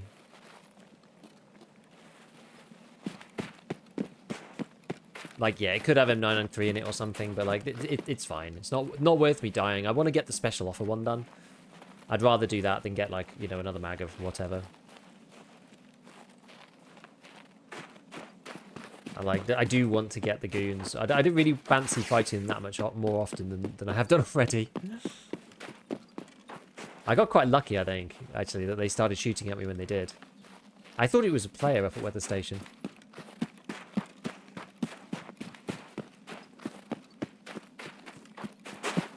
And then I saw the helmet. It was a good job it was night, really. I guess I probably would have noticed if it was Big Pipe as well, to be fair. It was a good job I just didn't receive a bird eye M993 through the eye socket.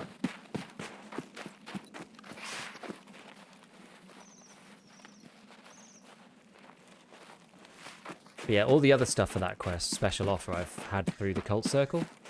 So I've not needed to grab them, thank God. Because it's actually, I think unless you come in with one of the couch bags, I don't think it's possible to take all of the stuff out in one go. Because it's just too much. It's because the reason why it's problematic is because like Bird Eye's backpack is like so annoying. Because it's that like 2 by, I don't know, 8 or something, but it weighs a ton and it only fits in certain backpacks. I'm probably a bit close here. Got all those rigs in the cultist circle. Funny enough, not one to drip out, which is what I want. I think they maybe have turned the drip out rigs off so that you stop getting them in the cult circle. I think because so many people complained.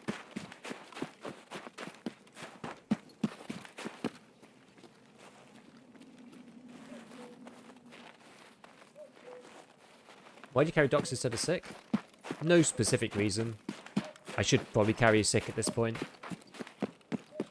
It's force of habit, really. I should probably do Sick. Carry both.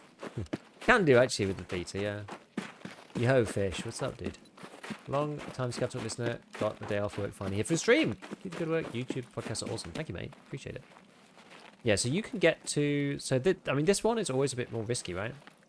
So you can still get to Railway this side if you go all the way down here. Second coming from this quest anyway. Oh, is it? Ah, I didn't realise. Does case honestly better lets you check more valuable stuff. Yeah, it's things like... yeah, things like Intel and like all sorts of random things. Yeah, if you have both, then you can like really min-max it. Time to get shot by the MG. I've done this a couple of times. It should be alright. So, I mean, I'm hoping that it's got nothing to do with Lighthouse Rogue aggro. That would be the only reason why I'd get killed here.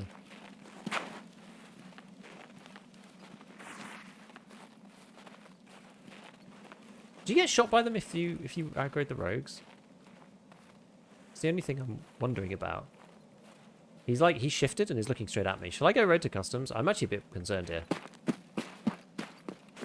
The AI like moved.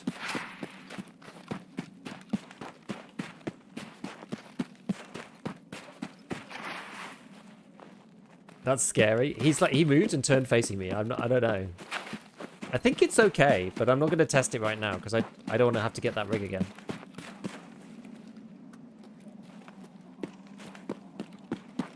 I don't think he's gonna kill me, but I just don't trust stuff in Tarkov. If there's even a shadow of a doubt in this game, unless you're specifically doing something for science, I feel like aiming at them draws aggro. I don't know. No one really ever knows, you know. Even things can surprise you even after many thousand hours. The only thing that I know is that never be surprised. Never test anything with the expectation that it'll work exactly how you think. If you can take the safe route when it's important, always do. That's my motto. Because something bad will happen. And at least coming in from this way, we're not going to run into somebody like who's fighting to us into extract. We'll be coming from opposite directions. So at least there's that. Yeah, never trust any system in Tarkov. Agreed. I got beamed by those guys off spawn once. Didn't know they would be aggro. See, I'm just a bit concerned about the goons thing because sorry, not the goons, the rogues thing, because I've never gone past them since playing on Lighthouse recently, and I did actually shoot at rogues in like the last 3 raids. I wonder where that guy went. Where did that dude go? The guy who naded us. Maybe he just thought, oh, screw it. The guy's like, he's killed them, so I may as well leave.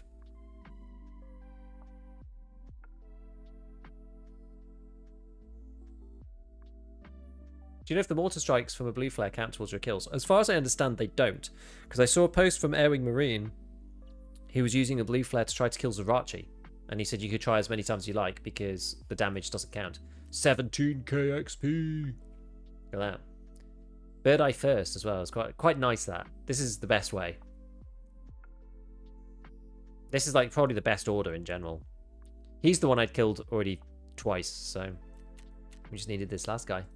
17k XP is pretty good though. Pleased with that. Pleased with that. Loving it. So you can farm Sriracha with the blue. Apparently, yeah.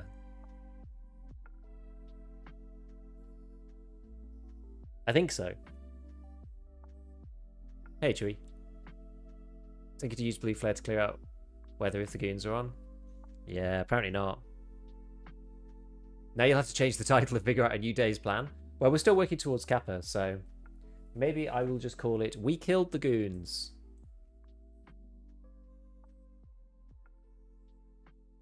Killed the goons. Onto rest of Kappa.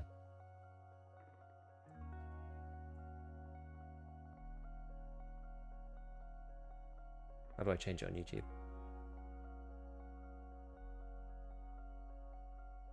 There we go. So I would say this is probably most of the difficult quests finished at this point.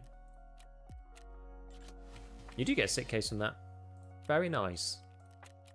Very nice. And a Mark 18 Mjolnir that I can't accept. The only thing that's problematic left is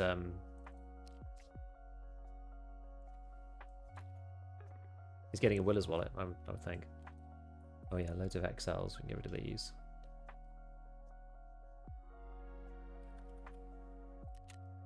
Get rid of them.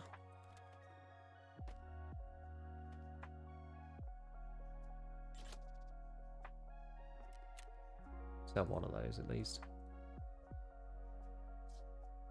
Should probably just sell like we gotta. Let's just list a load of stuff for the time being.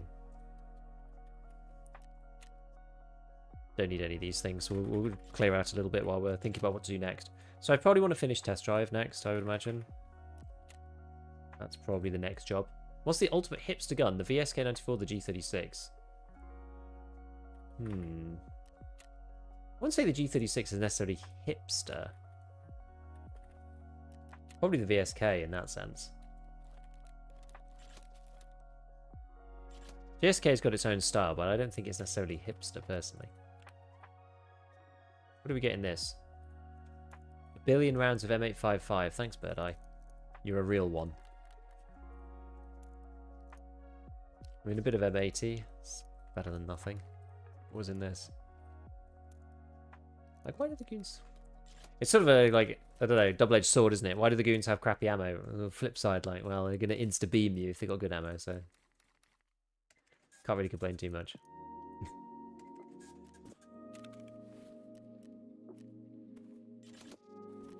Alright, so we'll hand this into Ragman. We must be getting quite close to the next level. 60k to level 46, then we'll have the big dailies. Where is it? Special offer. Special offer. Kapow. 85k XP. Actually, that takes us up to level 46 straight away. Nice. Right, combat proven. What's this one? This is neutralize any boss while using the Goons Edition tactical rig.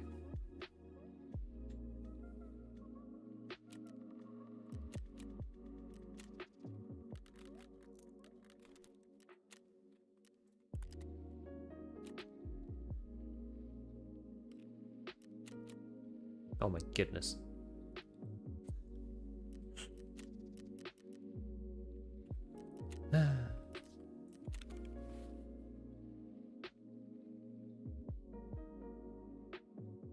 Did you know you can click on the numbers on the flea listing? Yes, but then it's going to just post in like that number, which I don't want to. I want to post something below. It doesn't also, it's not also like necessarily exactly right. So if I just want to quick sell stuff, I want to make sure it's like a couple of K. Also, people usually buy up the ones that are like a little bit below as well. That one actually be sold to the traders.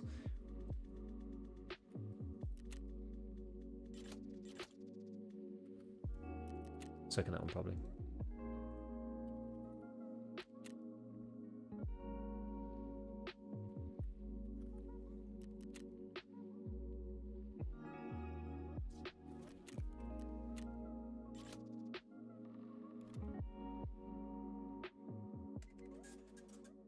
What else I want to get rid of?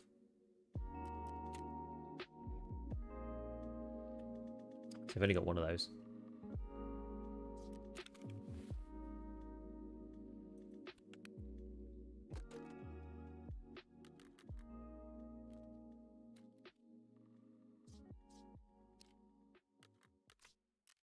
Open up the assault box. Got that more M80. Nice, nice.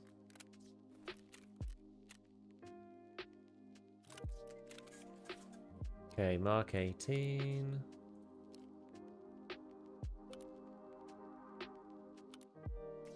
That can go in one of these boxes. More junk, that stuff.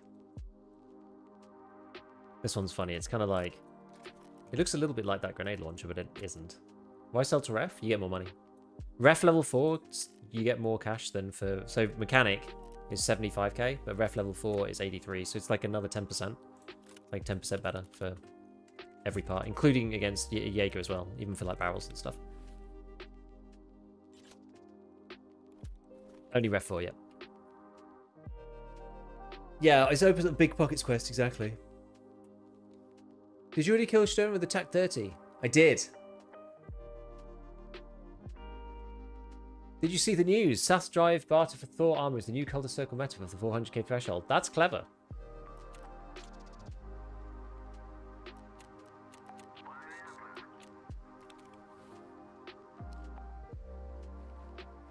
I've been doing that barter, but only to sell it.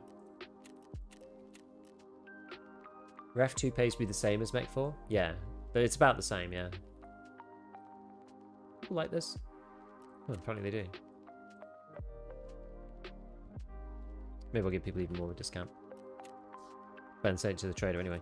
Right, I should really get rid of some of this ammo. Right, let's just do a little spin here. We'll add the caps and then...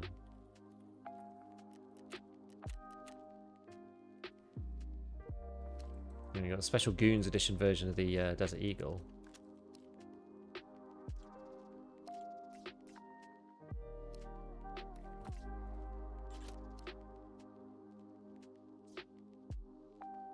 I just want to see if there's like any of these.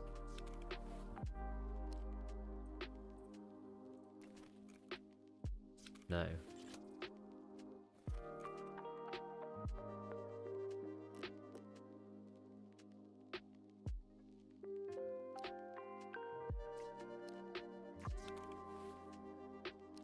Interesting.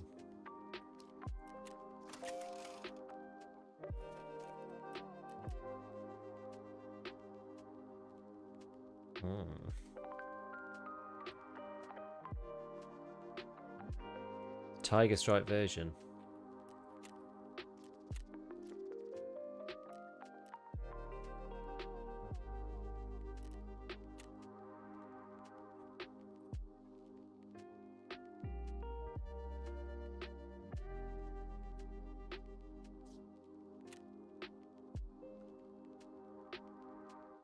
Is it even worth bothering to sell?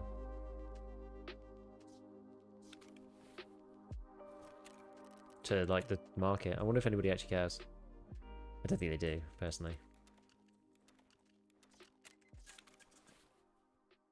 I don't know when they're adding the final 4 prestiges. I don't. I guess I'll probably do it with the seasonal system, I would have thought.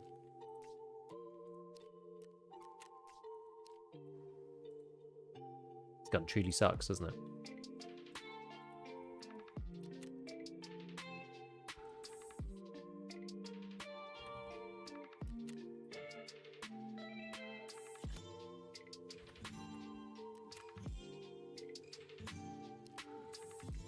Normal barrel as well. 2 more bolty headshots on Lighthouse brings me to 4 without dying. So no more EFT for me until I can get a good duo partner. That's the worst part about it. You can play Scav, I guess.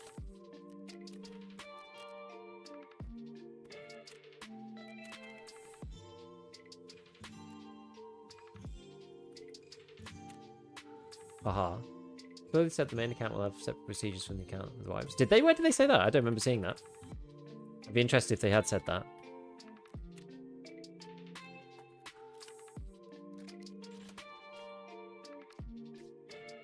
I think I'm just going to sell from...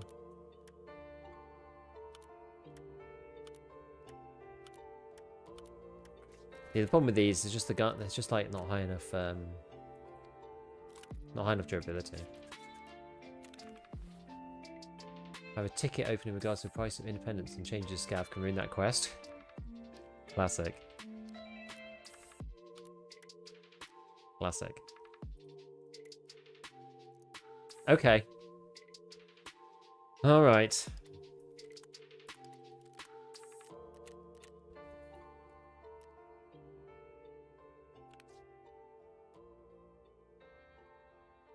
Okay, so Goon is down.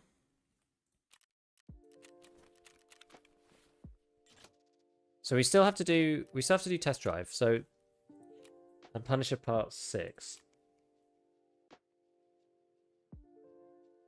Actually, I do need to get that one on here, don't I? I need to get this done. Let's go and get this done. Let's go and get this done. The marker.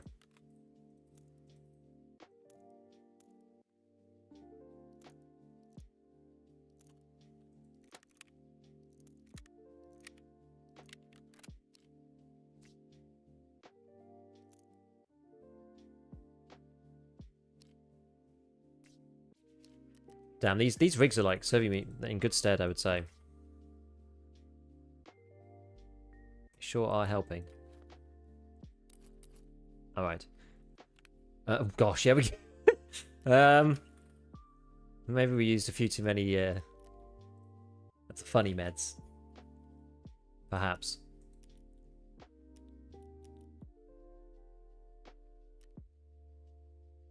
Super soldier archetype. What else did I use? ETG and a mule, yeah. What's your shampoos these days?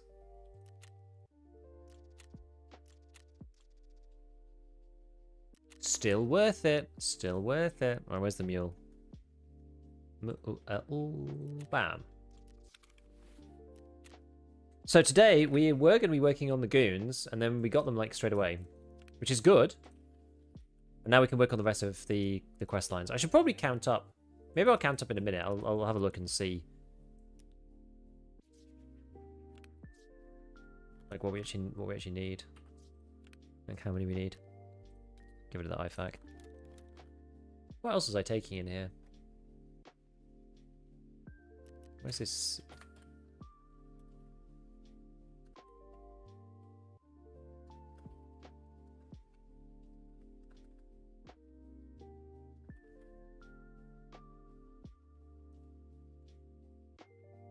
Where is the sick case? Didn't I get it from a...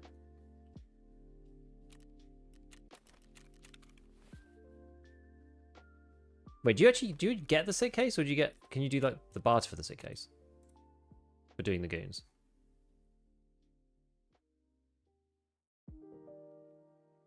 Which one's it called even? Dogs. You do get one. Where is it then? Oh, there's no lettering between it. There's no dots, sorry. That's it. Is this meta? Is this good? What did I have in here otherwise?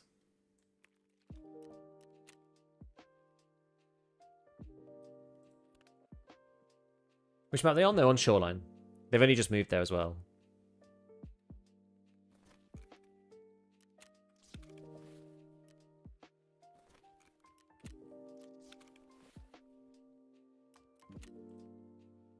Like in the last hour.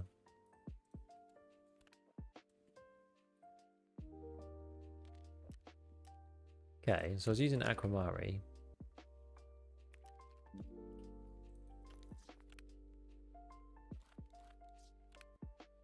What else I normally have down there? I've got like splint, food, water. I usually have one extra space. What would I normally put in here? Just trying to think. Injectors, this guy.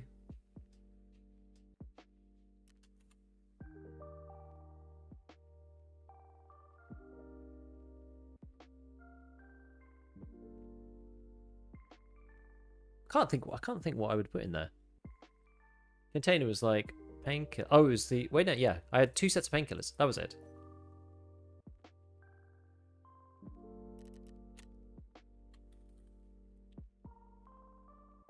Maybe I just run like 1 set of ibuprofen or something.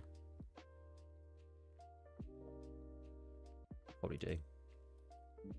Okay, so we're gonna stab ourselves in with SJ6 as soon as we get in. I'm going to try and just get up and plant this doodad, and then that'll be the end of it, hopefully.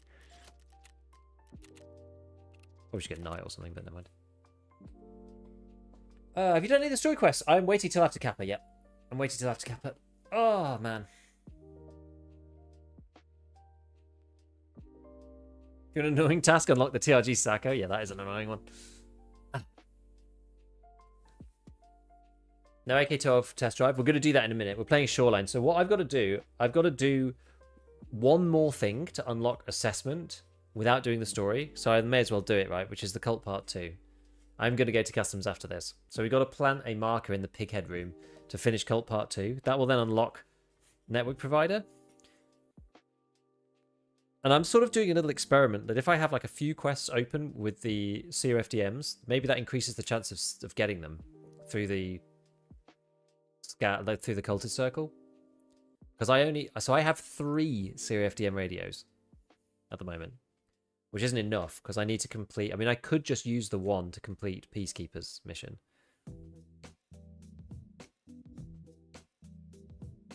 And then, but you got to do Lightkeeper later for the story. So I mean, we have time for it, but I don't mind really. But I think do you need 5 for Lightkeeper? I think you need 1 for Peacekeepers. You need like 6 in total. So I could do it on reserve later, going into that marked room, but it means I have to actually go and do the thing. Yeah, I need 4 military CFDM wireless transmitters to do network provider. So I'm hoping if I open it up, that'll give me like, I don't know exactly how it works, but if I get 4 slots for given wireless signal transmitters, that might actually be quite good, maybe. But we'll have to see.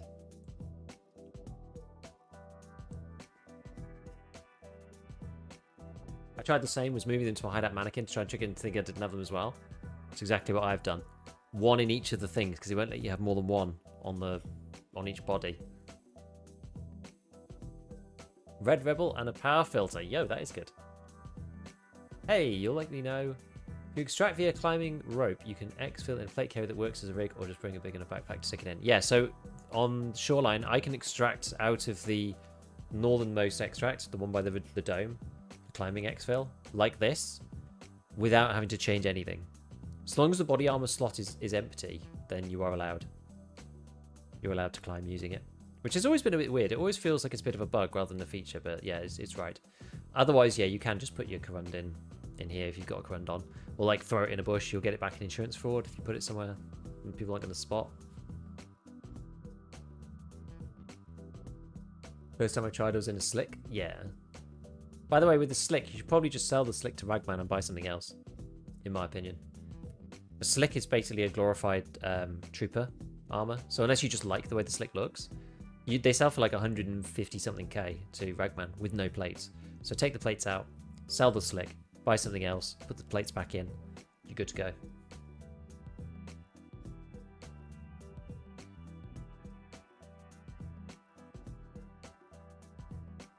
Hey, Don Mecca, what's up?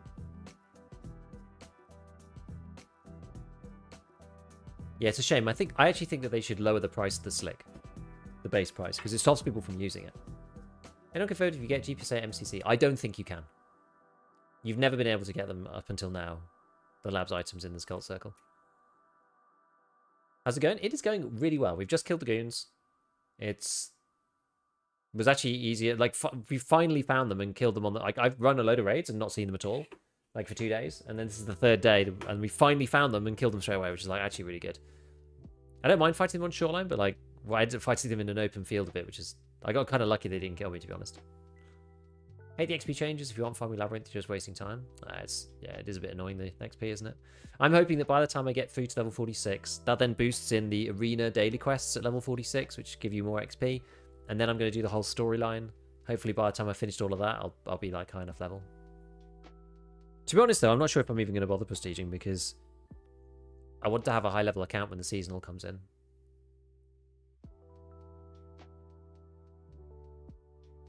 Yeah, BSG doesn't give any good reason to use the slick. They incentivize you to sell the slick and buy something else. That's the problem. I haven't seen them all wipe. Neither have I. I only just started trying to get them. Actually, no, I saw them twice. I killed Big Pipe 2 times. Oh, this is actually a pretty good one.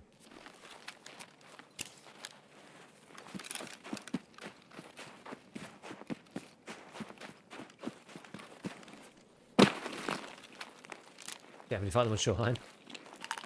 Yeah, I fought them around a rock in the end. I got shot at on an open field, regretted all my life choices, and then managed to find a rock to hide behind. They had crap ammo, so it was difficult for them to pen me.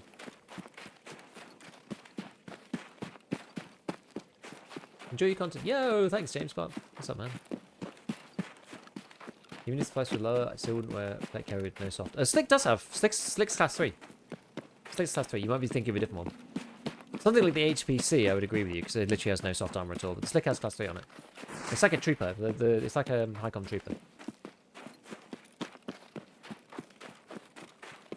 Is this thing on the top floor? It is, right? The pig room.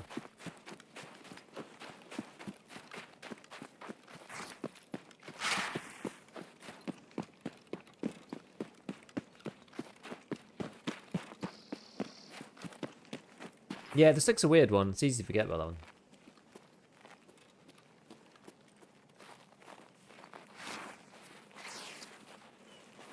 Oh, I still didn't put a tac device on my gun.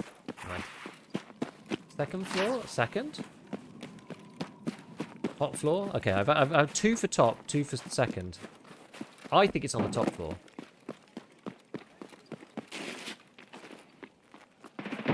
Oh, no!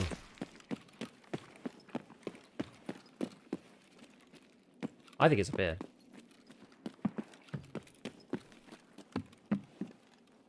It's the top floor. Sunny. Yeah, it's sunny.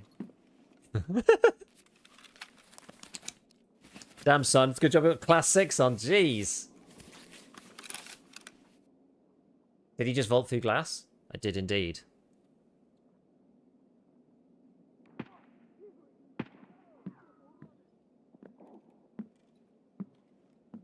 Who are they getting shot by now?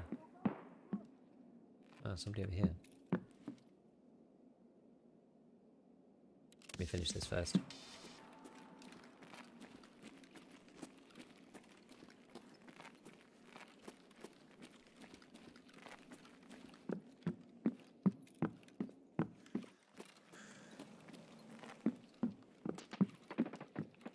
I have done dorms, yeah.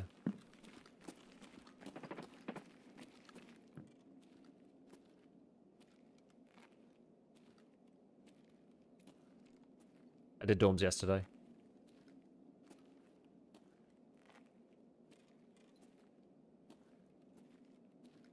Why would Sandy be getting shot at from in here? On the other end.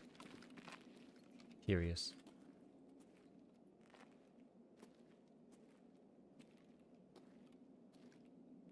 More and more curious.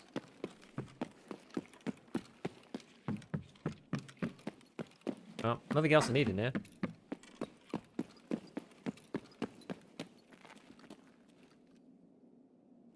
Off you hit my key.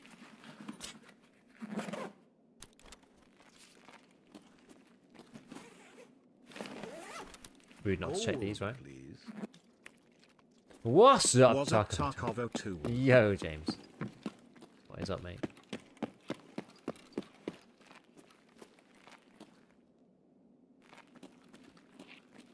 Okay. Gonna have to fight these guys? I guess so.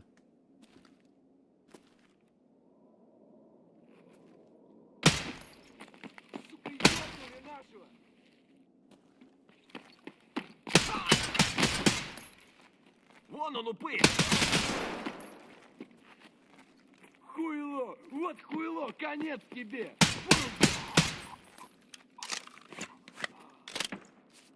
Вот!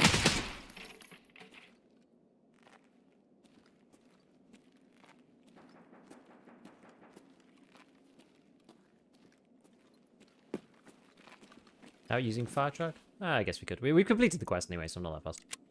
Spent 2 hours hunting Xanatar today. I don't know if I'm cursed, but I haven't seen him once. I just run into him randomly, to be honest with you.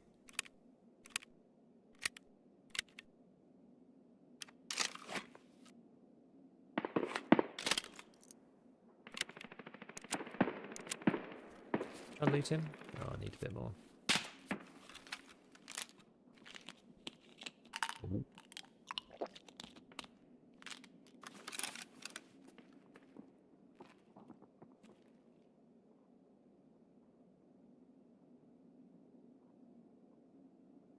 Who's this coming in?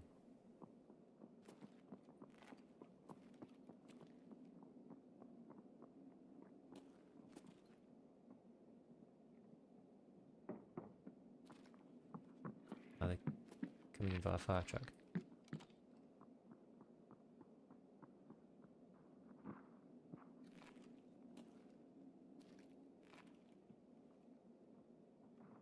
Yeah, it's a transit task. Every time I don't do it.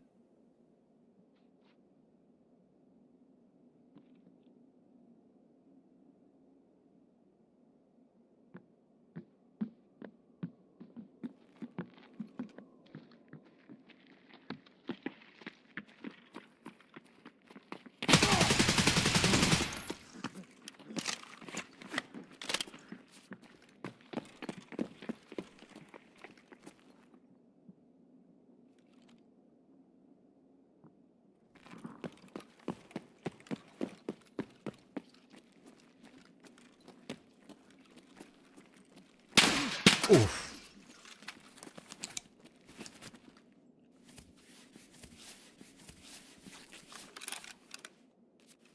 Painful.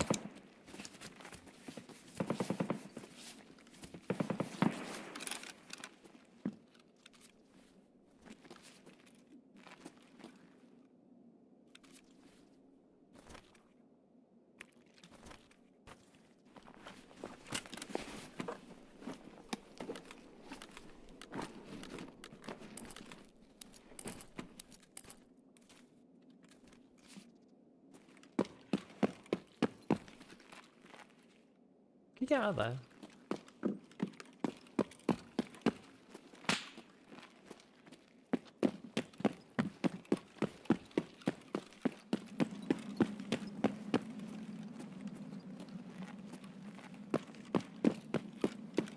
What if we just go this way? Am I gonna get killed on the stairs?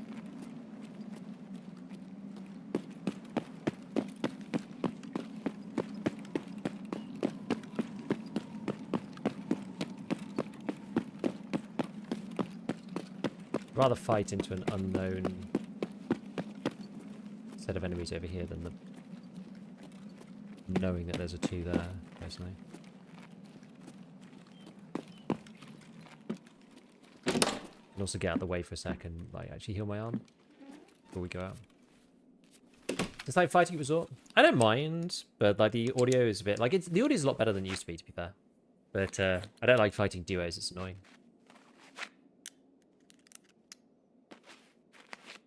Charge MCX build everything the same, but minus 4 extra recoil is can't figure out what I'm doing wrong. No, the ammo doesn't change the pattern on the actual stats. Don't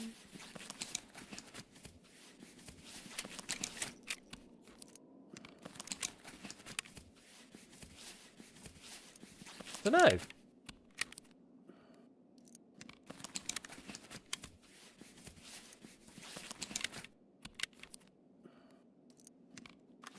Trying to think like what parts actually are there.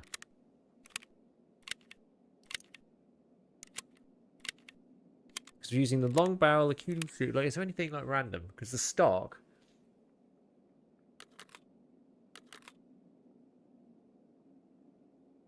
Right, let's have a search of this. Bet it's the buffer tube.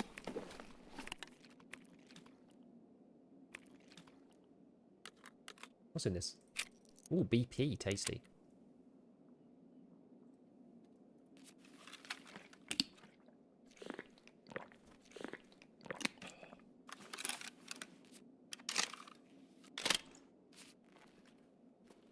Right. Okay. Oh, what's this? The Knossos key. Okay. How should we go then? Should we go through admin?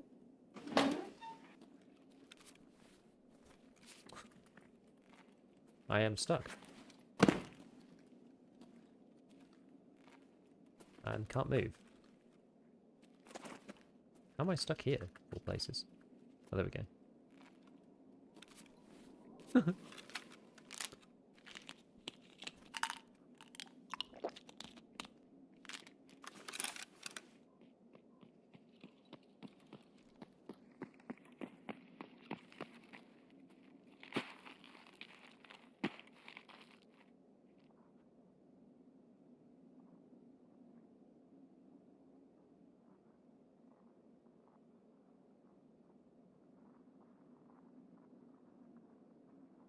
Oh, really?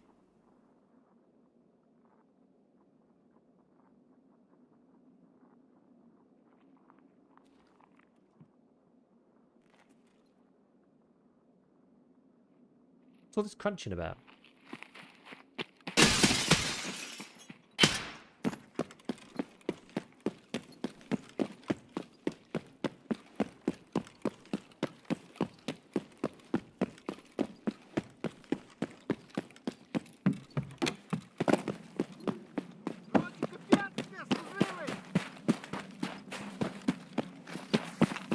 You're a knower, Harry.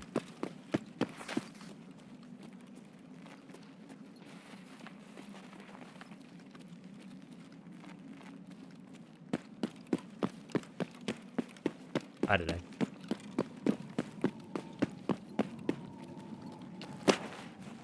Seemed a bit surprised when he got shot at by me.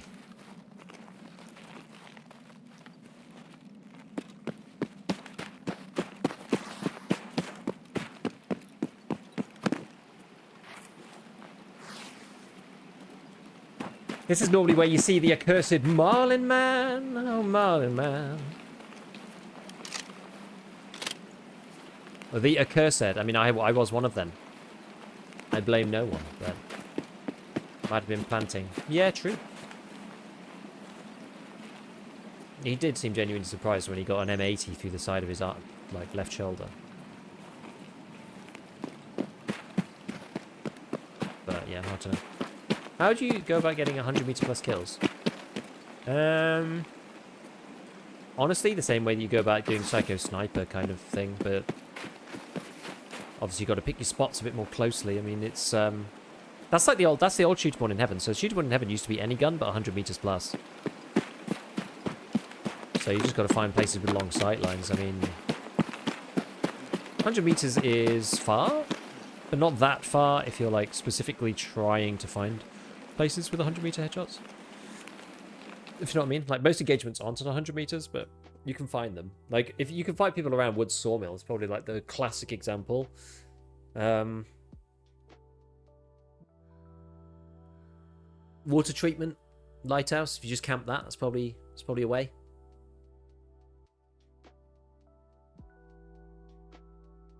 Man, how many Marlin men be up there? They always seem to be up that sniper quite a bit. What's a good place to do shoot spawn on Shoreline since they changed the spawns? I mean, I just wandered about on for Shoreline. I don't know. I'm not really sure. I just wandered about outside until I found people. Ground Zero down the main street. I got 2 headshots on running targets with double barrel HP super performance slugs, 110 meters. Nice. Pretty good. We're on the boss farm today. Oh, I took an M61 to my arm. Pier boat. Does anybody ever take pier boat though? I feel like you're going to be waiting a long time.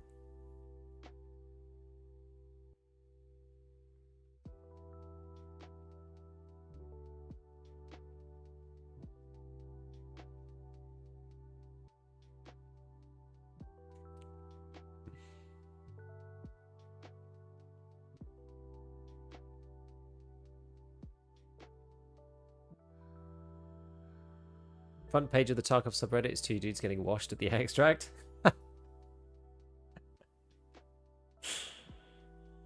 Some things never change.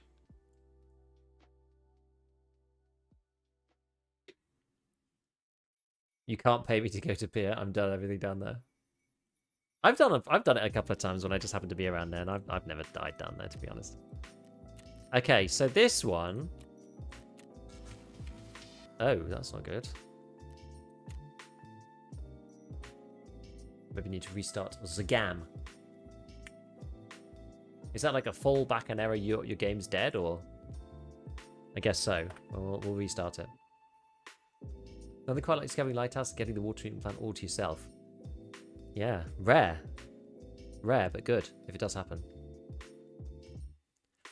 Alright, well now, given that we're waiting to get back into the game, now is a perfect time, again, to mention for those of you who weren't here before, about an hour ago when we were talking about it, that today's stream is sponsored by PlaySafe ID. But, as you know, I've been talking about these guys for ages, and basically the one thing is, if you have heard me talk about it before, and like the idea of it, and want it to come to Tarkov, go to Tarkov Community and do the basically upvote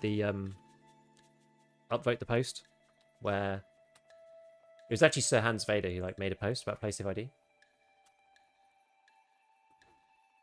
But go and upvote it because it's the best place to get traction with BSG, Nikita, the devs, etc., etc. So if you do feel like it's your bag, then go over there and press the button and get some more upvotes. Get it some traction, get it in front of the devs, and then they can decide whether it's something good or not. For those of you not keeping up to date day to day with what's going on with PlaySafe, they have finally integrated into their first actual real proper game, which is Scum. Not a game I play.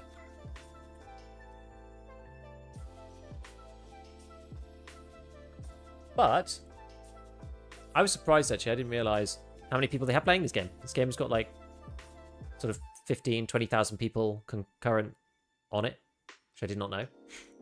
So it's a decently sized game, it turns out.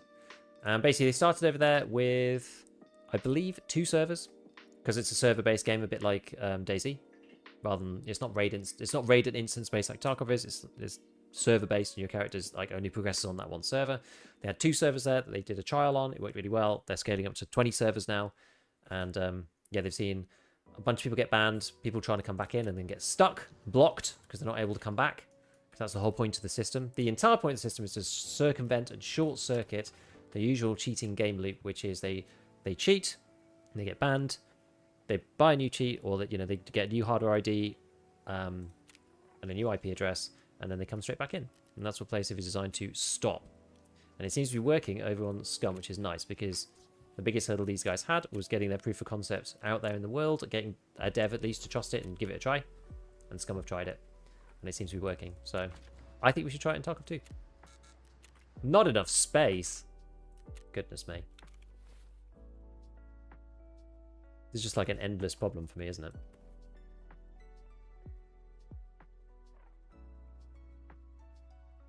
What do you like about it, Rep Goer? I'm totally willing to have a proper discussion about this. And I'll be honest with you about the things that obviously we can't know or don't know and can't ever prove. An invasion of privacy. Which part exactly invades privacy that you disagree with?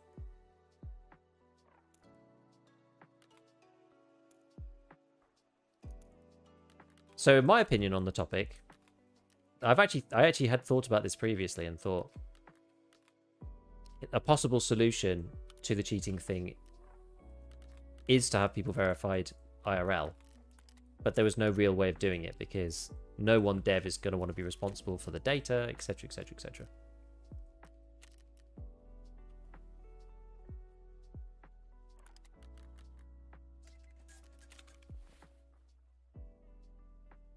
Not submitting my ID to a third party ever, no matter what. Well, sounds like you've made up your mind. So that's the end of the story for you. I think that the way that we have to think about this stuff, or the way that we should think about this stuff, is that there's like a graduation on privacy and risk. Because as I said earlier on this, that nothing is risk-free. There is no way of something like this being risk-free. And I'm not going to sit here and tell you that there is no risk to anything like this, because you can concoct any kind of scenario where something happens, right? But on a scale of things where like really bad things could happen to not so bad, I really do think this sits on a much less risky line. What's it called? Signal. We're done on Shoreline, so we're going to go to customs. Yeah, so PlaySafe ID is a digital identity for gamers that gives access to optional matchmaking where cheaters face penalties and can't keep coming back. Sounds like they'd need intrusive measures. So, what do you count as intrusive, and what exactly are you willing or not willing to give to not play with cheaters? That's the question you have to ask yourself.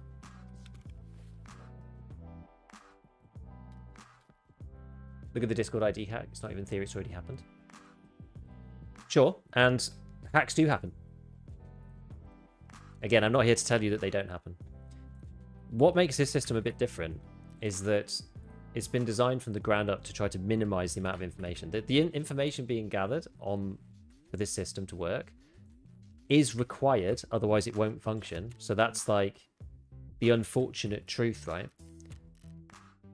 But that's also obviously known by the guys at PlaySafe that the gamers don't really want that. So the entire idea is that it's been built with the absolute least possible information to make the system usable and no more than that. Is effectively what they are going for. So what happens is you get asked to connect. We've actually got something very similar for UK banking, actually. So if you make a new bank account, you get transferred from the bank page to one of these identity providers. It doesn't have to be the people PlaySafe are using, it could be anybody. And through that platform, basically, you basically like you take a photo of some piece of ID, whatever that may be that's required, and then a selfie of your face. They confirm that your face is who you say you are on the ID. They then hash your face and delete all the stuff. Just tuned in. How bad do you think cheaters actually are? I don't feel like I run into that often. The issue is you can never know. I don't feel like the cheaters are as bad as people think in EFT, but it's partly the fact that you don't know that makes it bad. You know?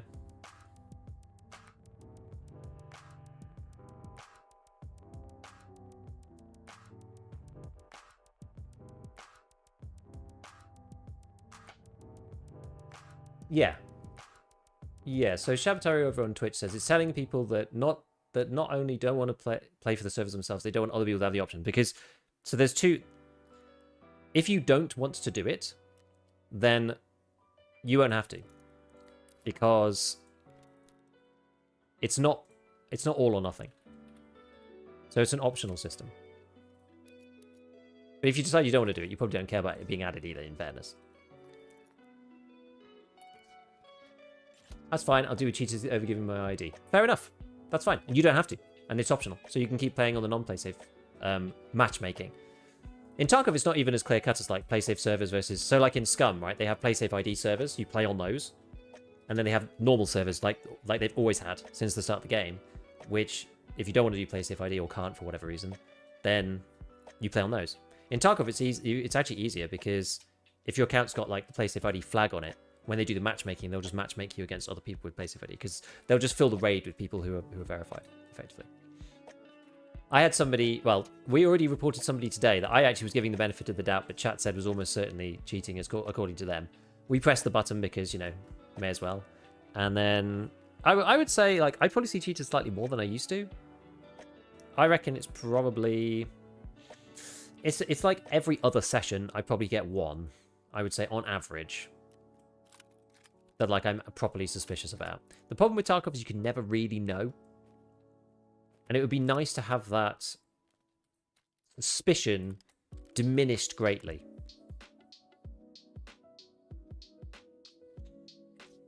To be honest, everyone using Windows 11 has no problems with information distribution. I'm not even sure what the policies are for Windows 11, to be honest with you. At this point, the techies just stop cheating, but some devs don't fully commit to stopping because it still brings in money. I don't think that's true. I don't think they can actually win. The cheaters only have to win once. The devs have to be right their system has to work every single time. So, like, don't you think, at this point, if there was a company who could solve cheating completely, don't you think they would have done it already? It seems a very odd conspiracy that, like, the technology is possible, but that nobody wants to do it to keep cheaters in the system. Like, somebody would have come out with a solution if it was that easy. Because the issue is it's an ongoing, everlasting, never-ending battle to try to stop the cheaters because they get infinite tries against the system. That's partly what PlaySafe is about, right? It's like to try and stop them having infinite tries against the system over and over and over again until eventually they do break through. They've only got to break through once. Whereas the anti-cheat's got to be right every single time.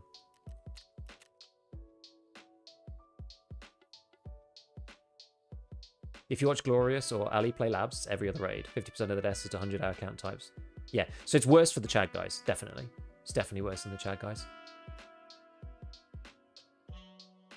Boom's the only one saying a lot of cheaters, but they're on all day. They're on all day, and they play in a certain way, right? So, like, as I have gotten better, I probably see more of them, but I still don't see that many.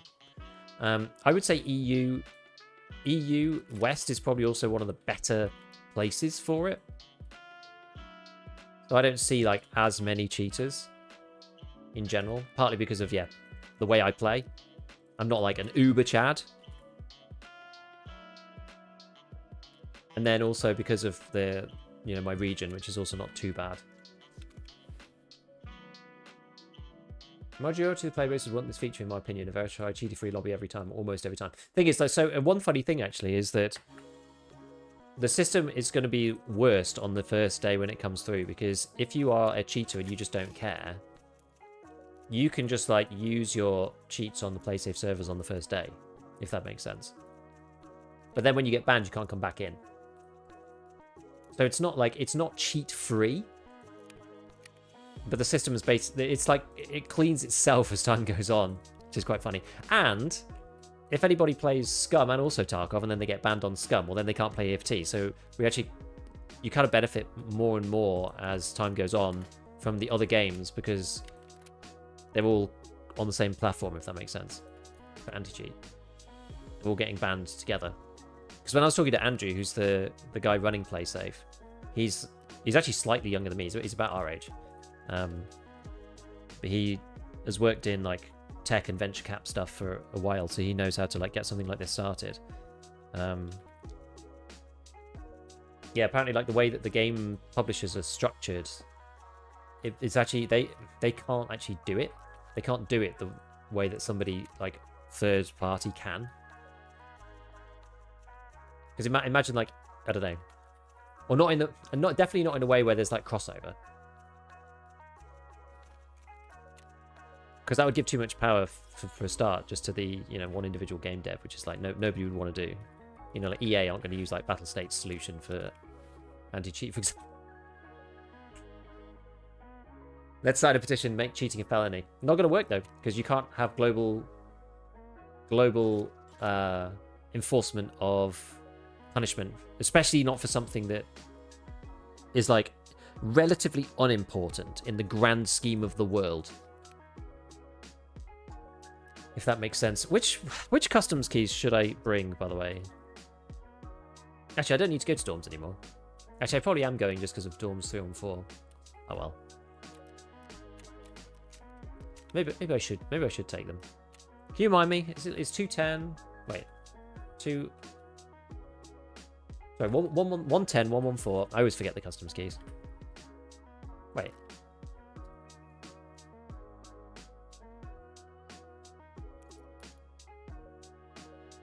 It's 110, no? Do I not have a 110 key? I thought I did.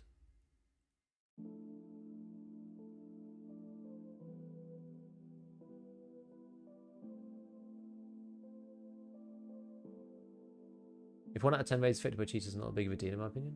I love shorter queue times. It's not even just about EFT, though. It's about, like, other games, isn't it? Always wondered, can't they just IP ban? Oh, yeah, I mean, they easily get around that. Spoofing the ID. Same thing with hardware as well. Hardware ID ban is also easy to do for cheaters. The only thing you can't spoof is like your real ID, right? And there's people obviously trying. So it kind of moves the. I'm amazed I haven't seen this wipe even. That's crazy. There's obviously people trying to spoof the real ID systems as well. God, I don't have any of these keys. You can see how much I've bothered trying to. Yeah, 110, 114 in 2-story. What are the other ones? Which one's G-Desk? Is that in the front of 3-story? Do I have that already? I think I might have that one actually. No, I don't have that one either.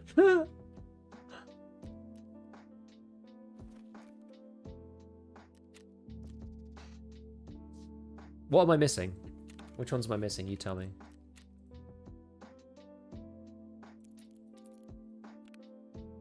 These ones are streets anyway. Let me just get rid of these.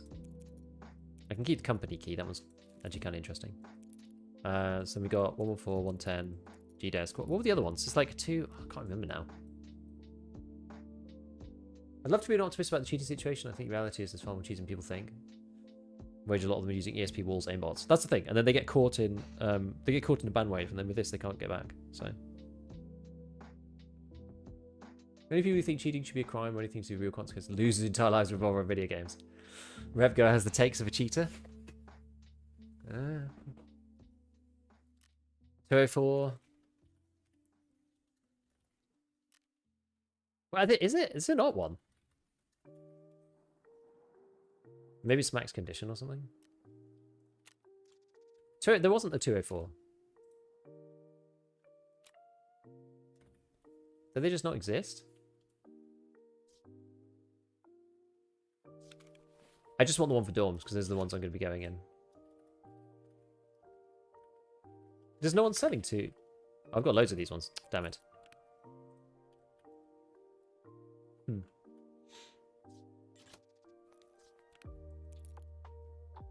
What's the other one in 2-story? There's the one at the other end with the safe. What's that one called? 114, 110 are like next to each other. What's the other one?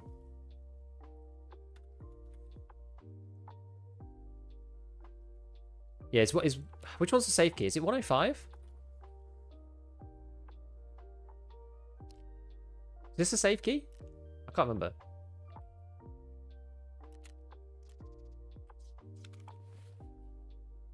Is this a safe one? I can't remember, guys. I genuinely can't remember.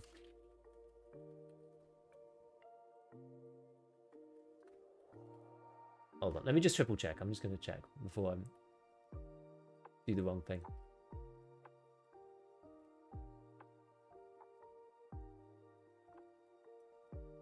Yeah, 114, 110, 105, 204, 214. 214 is literally not on the flea.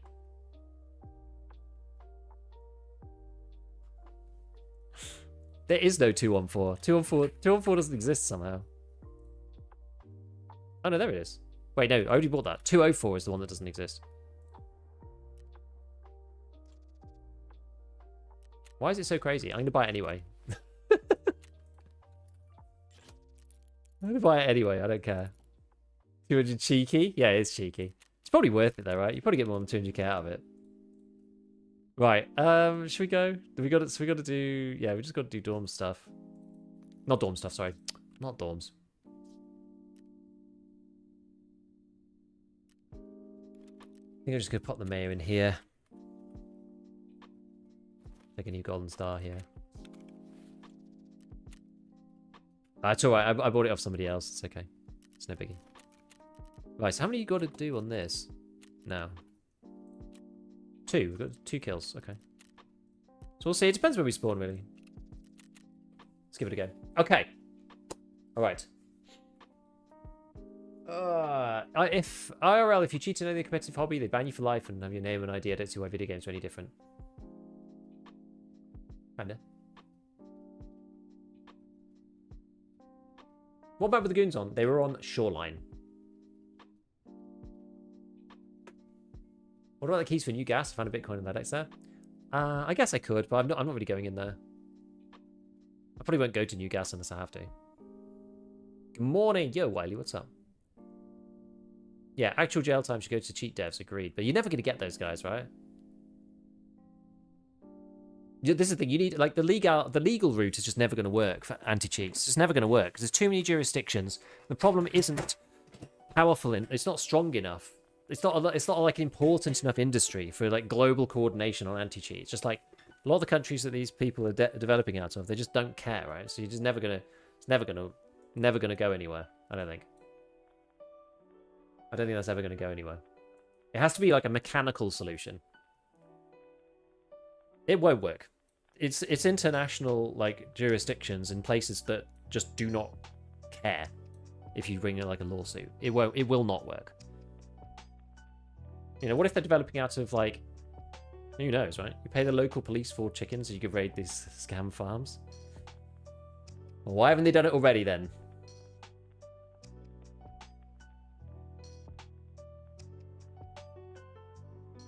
You seriously think the developers of game cheats should go to jail? I mean, it depends, honestly. It's...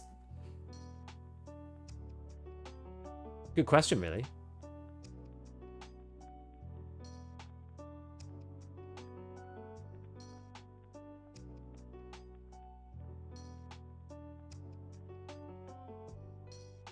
The chickens have yet to hatch. Exactly.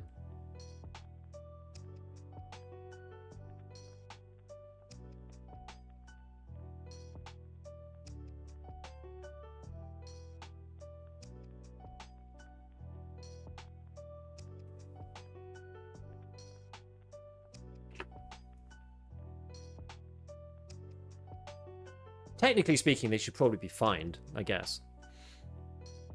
I'm just trying to think, like, what are they like, what are they technically liable for?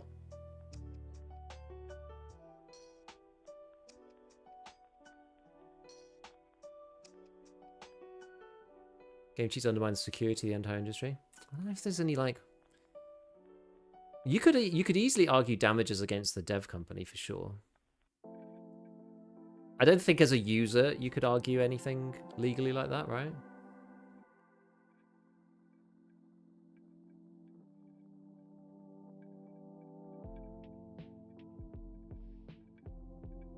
Like, the thing is, I just don't know whether you would actually ever be able to put like a number on like the time for an individual user.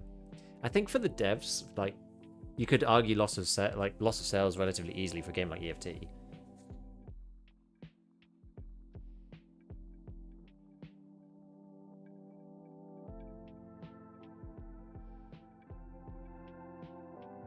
Anyway, I could see police force. Anyway, the legal avenue is not the way that it's going to work anyway. I've already said this. It's not going to work. It is not going to work. Yeah, pushing away potential customer at storefront. Kind of. If the proceeds were linked to organized crime or terrorism, which, like, I mean, it's a very, very light version of that, right? Like, it's a big deal for us, but in the grand scheme of the world, this is partly the issue, is that it's, you know, your prevention method obviously has to be justified financially within whatever system that you're running within. This is why PlaySafe's a much better solution, because it's a mechanical solution. You don't have to worry about legality or, you know, international law or anything like that. It's just gonna, it moves too slowly. It's just never going to work. It needs a mechanical solution.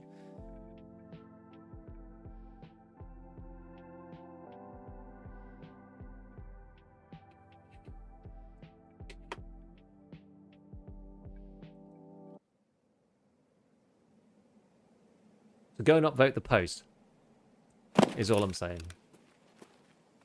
Oh, put me in here. Oh, okay.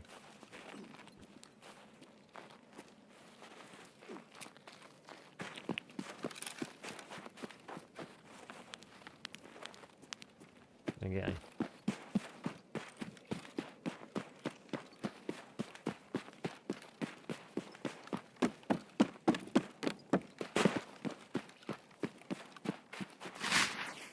Wonder if it's worth...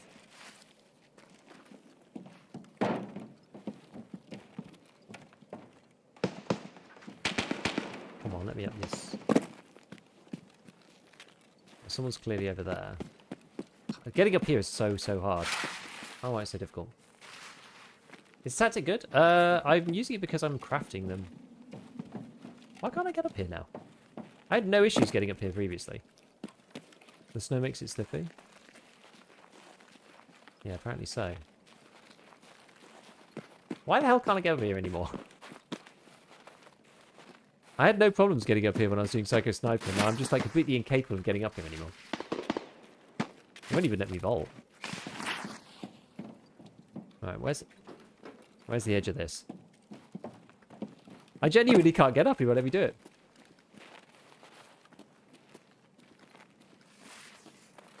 What task are we on? We're finishing test drive. We're trying to anyway. Maybe we just give up on this. Like, it literally just doesn't work. Okay.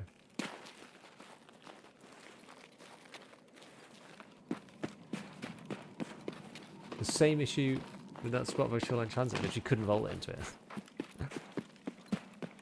I don't know why I can't get this to function, but never mind.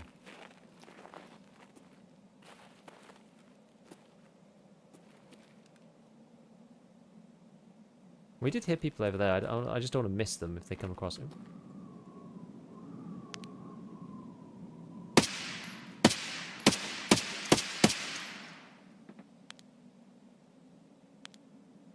Wasn't there another one?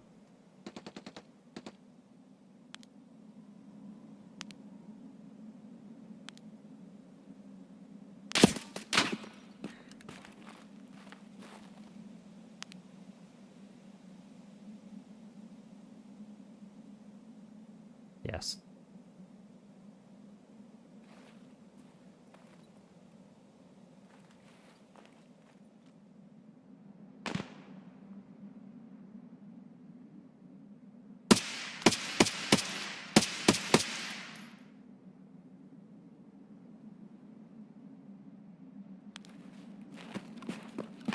Annoying.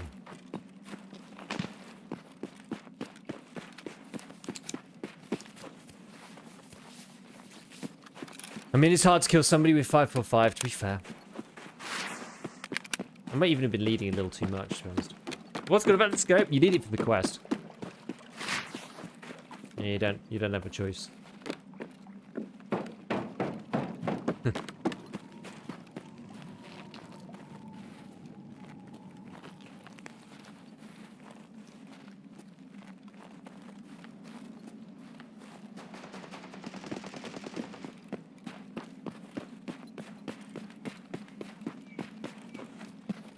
Gotta try and get after these boys.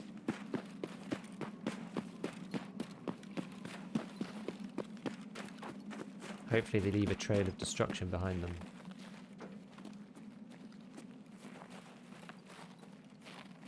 How does my armor look? Fine, actually.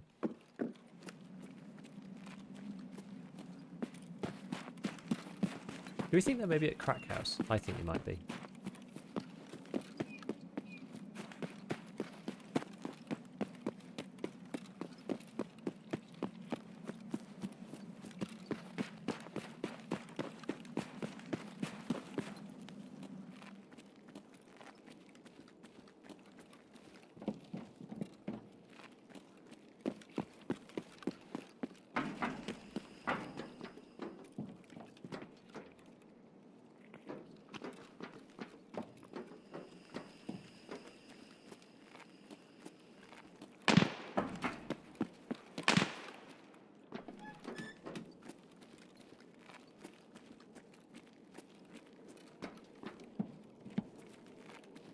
You going this way?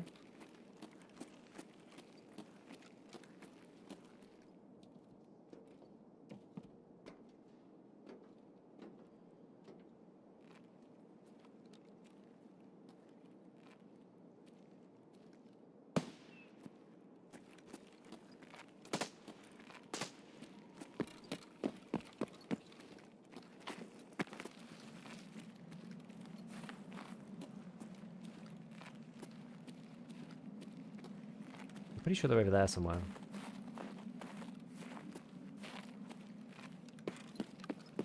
I might go into Crack House preemptively. Sorry, into Fortress.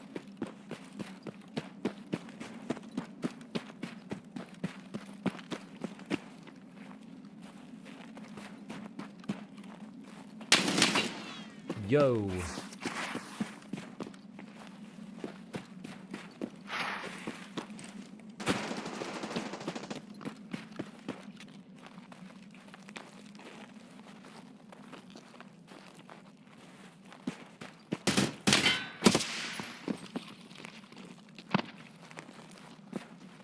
Oh, that sucks.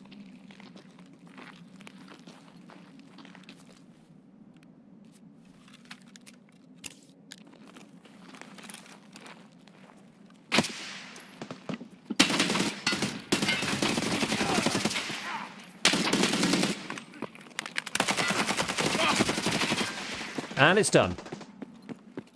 And it's done. Alright. Why can't I heal? Oh, I'm at full health. Okay.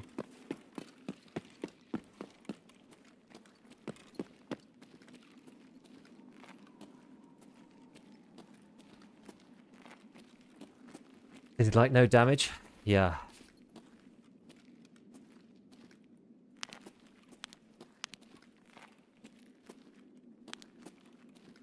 Class 6 for you, baby.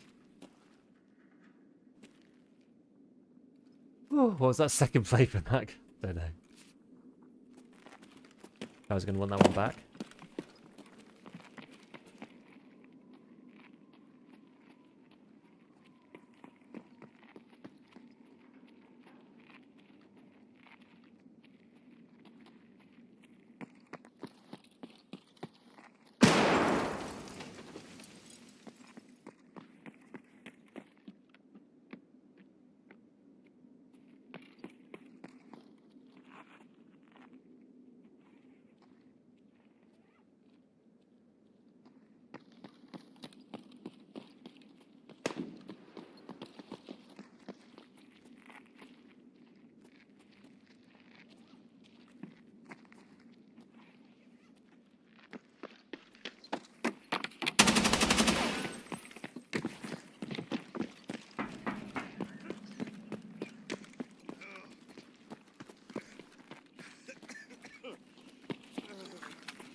Got one.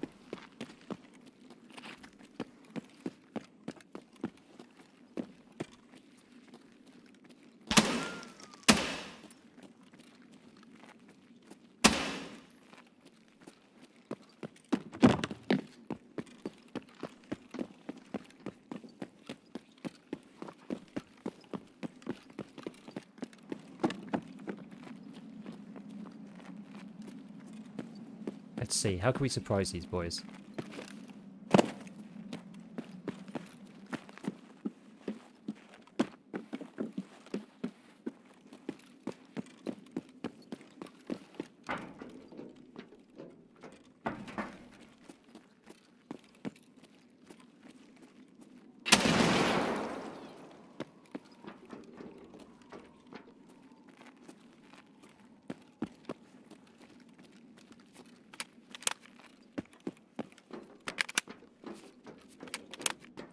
Into the BTs. Where's this guy gone?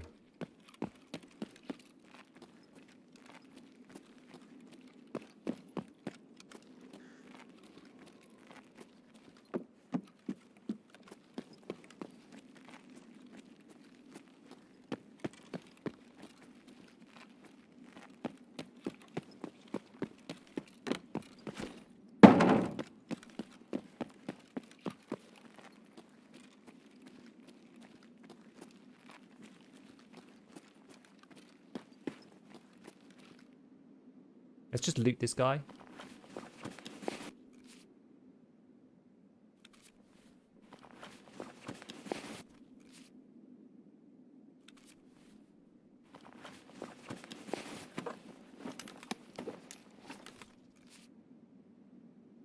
Maybe he's camping in a room.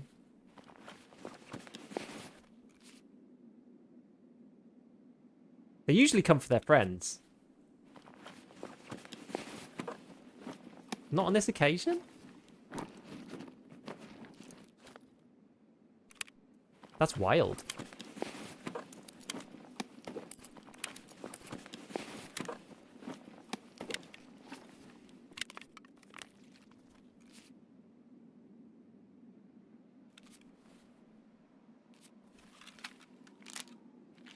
The Discord call is in shambles.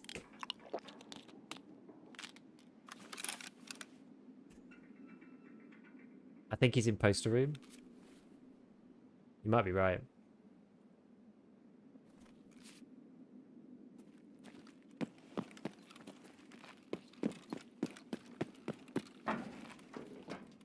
You might be right. What if... Can I get him in poster room from here?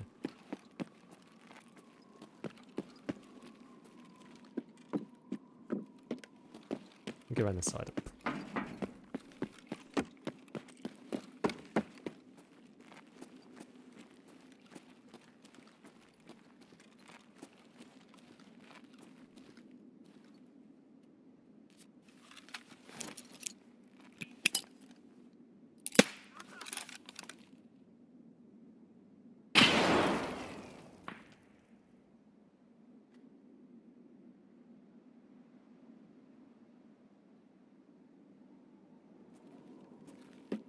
don't think he's gone. They never are. They're never gone normally.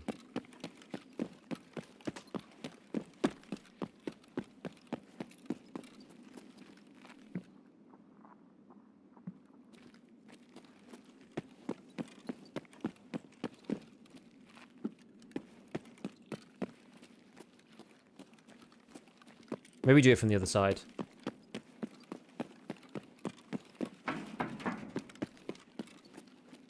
I heard someone be below.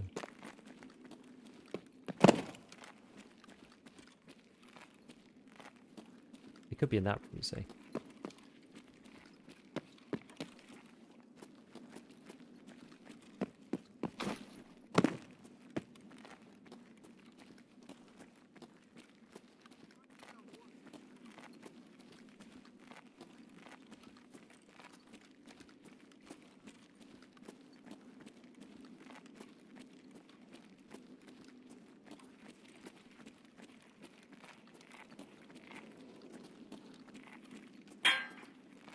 Is he in this little room?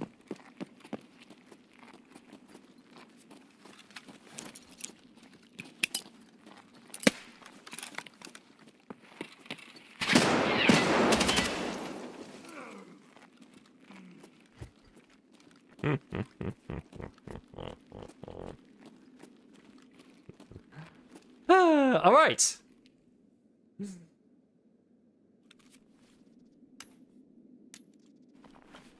Well, that was quite good. A good way to finish test drive. Poor setup, gamer, indeed. Officially change your name to GigaChad. Appreciate it, thank you.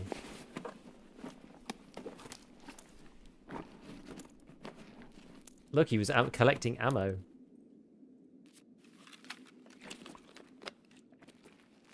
So I have...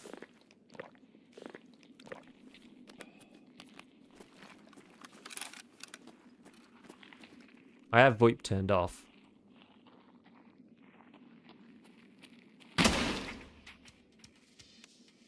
So we don't get to hear their screams, unfortunately. Where's the laser coming from? Oh, it's off the pistol. Oh. Wait, how can it be?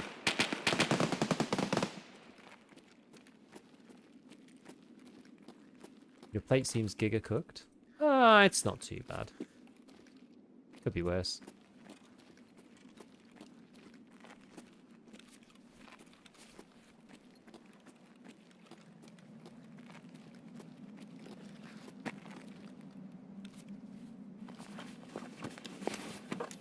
Mr. Velociraptor.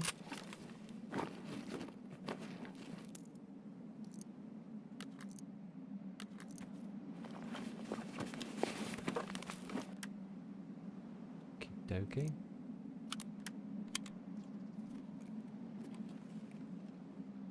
Alright, other guy, Mr. AK-105. What's he got? Class 4 as well.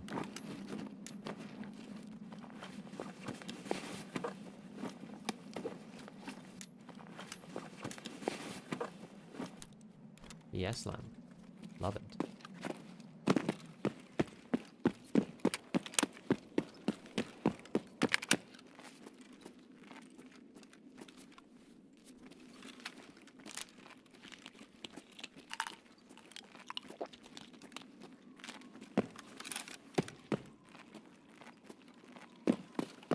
Right, let me go back to this one. Okay. So, maybe we just take the bits off this guy.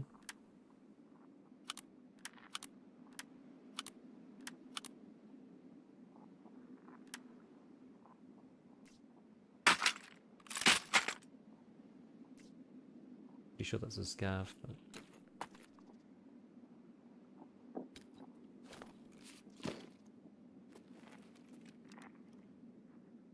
Yeah, it is a scav.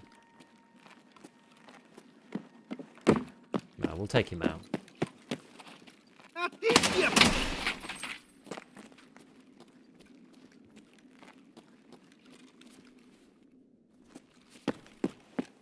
Poor lad getting his trash AK stripped.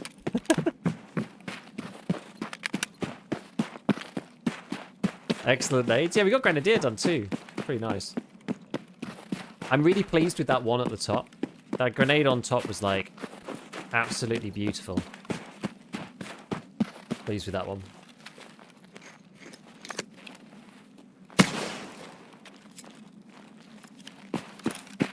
I wish the Velociraptor weren't utterly terrible. Yeah.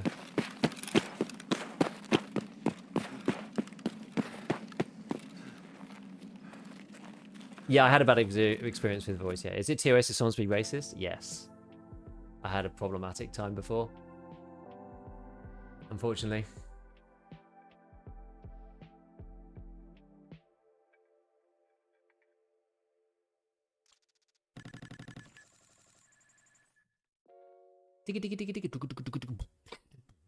We're actually cruising today, aren't we? We're cruising.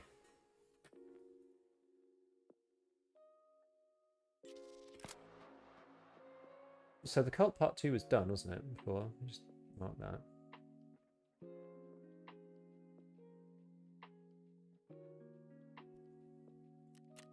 Look at this. 2 nade kills in one go.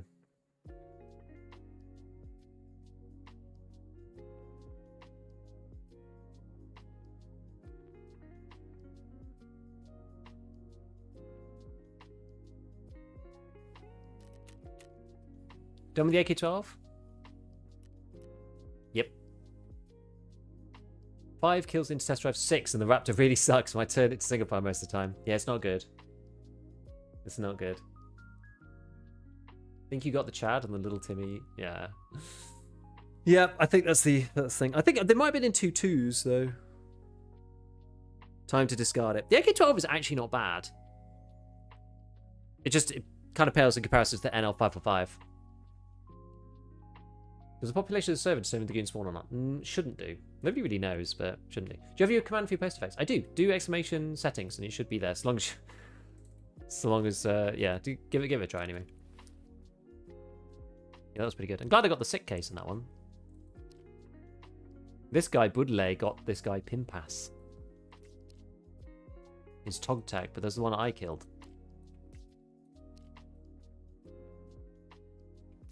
Oh wait, no. Pimpas killed Budle, sorry. Yeah, this F1, this was gross, this was. The second guy's push was just like suicidal. Actually, probably the thing is, it probably should have worked against me because I didn't have my gun out. I don't know how he managed to whiff it so bad.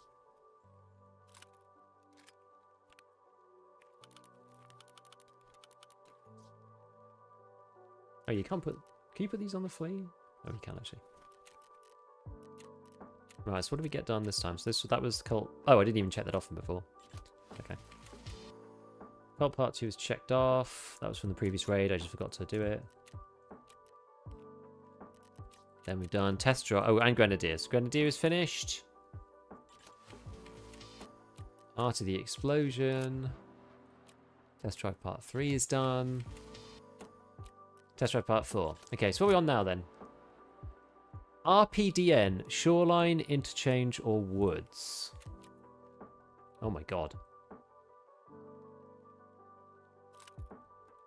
Let me just move that there for a sec. Ah! There's too many. Okay.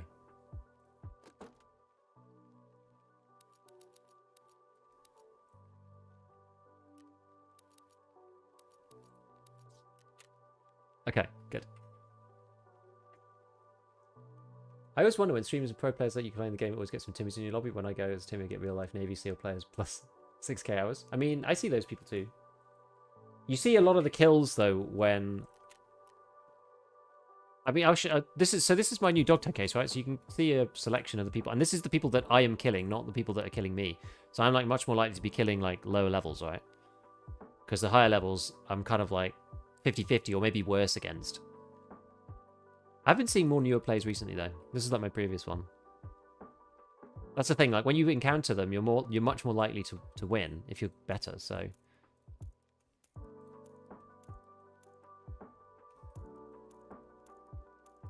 And also, like, when you're in your raid, you also meet the players who are high levels more often, because the people who are lower levels, already got hoovered up by the guys who are good. It's kind of the issues with extraction shooters in general. Stop it. Yeah, the player base sort of cannibalizes itself in that way. Any tips for getting from 40 to 55? Labyrinth, if you want to just do the meta XP grind. Otherwise, I think getting to 46 is the most important part, because that allows you to get the good dailies. So I'm there now, so it's, yeah, a bit easier at this point.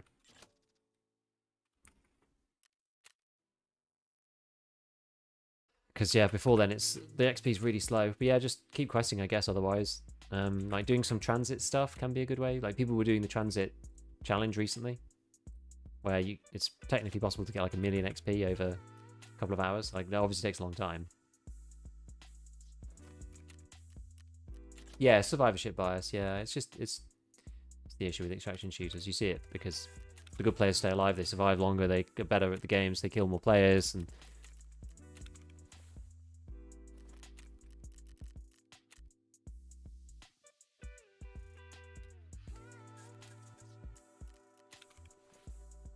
also, the guys really good often go for kills. Timmies tend not to run towards PvP. Yeah, so you might not even see them, even if you're in the same raid as somebody who's, like, newer. That doesn't really answer the question as to why, like, I tend to see. I think it's like, I die often enough, right? It's like... So I die quite often to high-level people.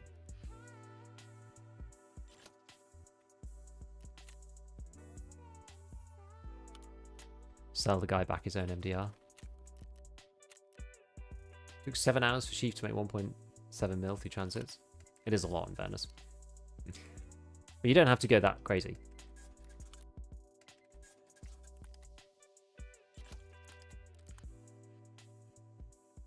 Now I'm curious what your RPD build will look like. Try to give it ergo despite the weight. I'm not sure if you can.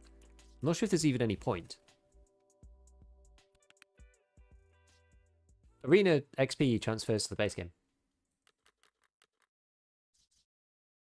Mr. Wiley.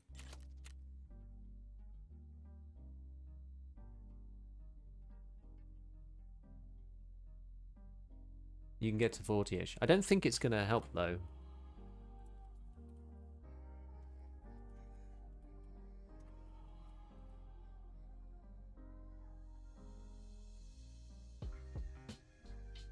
Let's see if we can open up.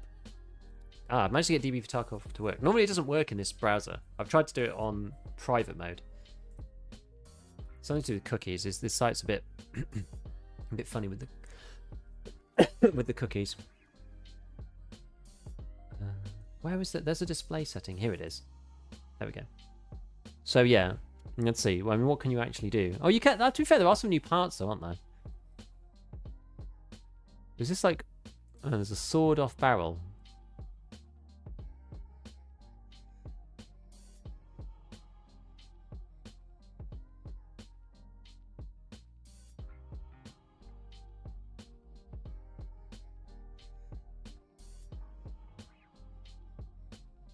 Min recall, let's say min recall of like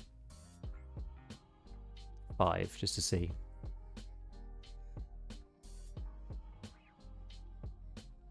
Can you do, so you can't do BMD on this guy?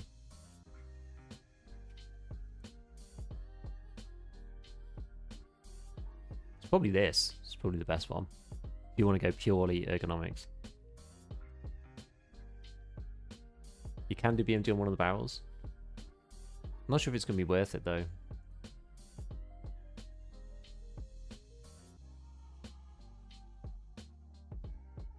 This is the new stock. I've not really used this yet. You can go for a Viper if you really wanted to. Give it to this. Okay. Still gives you overswing, though, is the problem. There's nothing you can do about this box mag. The only way you could do it is if you put... how many does it have? 100. If you filled it only with 50, you might get away with it.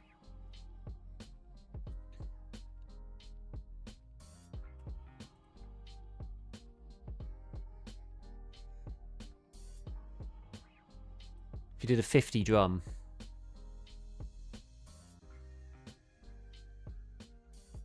We could try it. We could try it.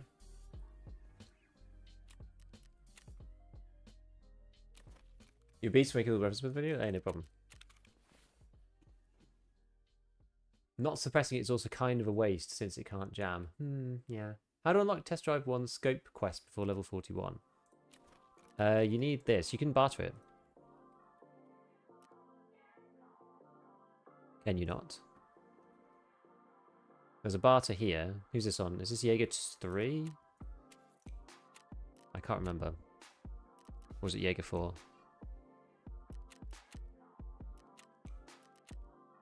Jaeger 2. Even lower.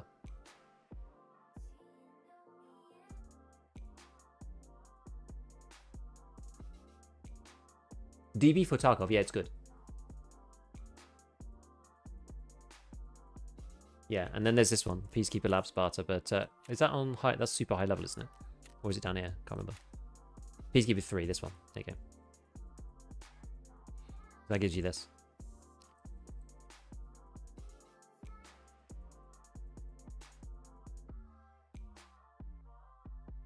Start to an 11k hour chat on streets. Is Kissel Missile a streamer? I don't know.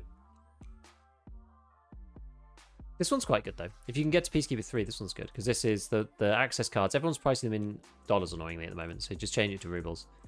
Then you can buy this for 121k and then sell it back. That's a pretty good way of doing it. Obviously, you need Peacekeeper 3 though.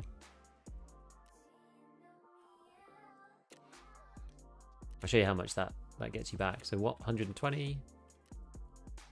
Do the barter. Take the scope out. Depending on whether you want the ring or not. And I mean, for me, for ref, it's 70k back. Mechanic, it's 63. So that's not bad. That's only 50 something k for the scope.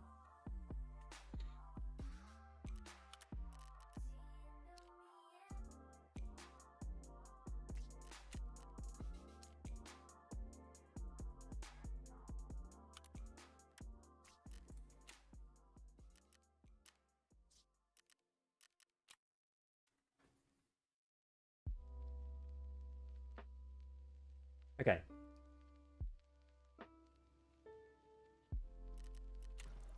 Just do this quickly. So we've got to do... So what maps was it for the RPD? Let me just check while we're thinking about it.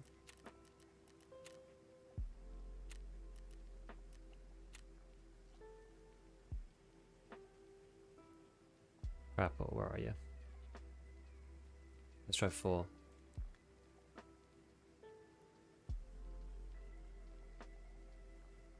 So, shoreline interchange or woods?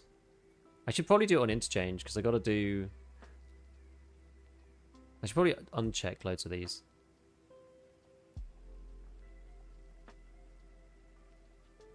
I got to do this decontamination service. Eliminate scavs. This would be a good one to do this on.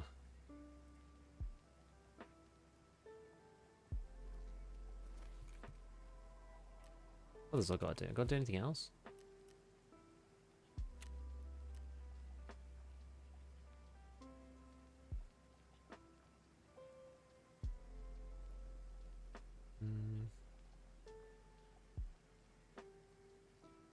Really?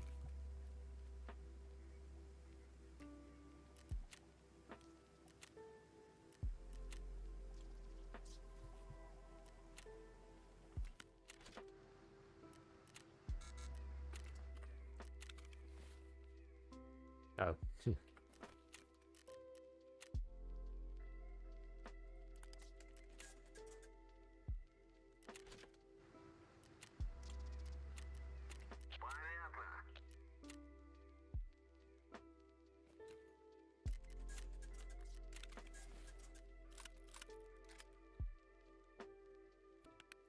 So what do we do with the RPD? Here it is. Let's have a look then. So this build... We can actually probably go and test it. So this is like the base build that he gives us, which is going to feel horrible, I think.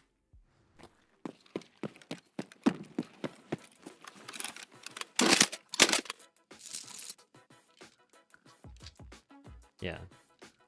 Wild overswing. Okay. So let's rebuild the gun. Like we just saw on DB. Get rid of this. This is fine. Get rid of that.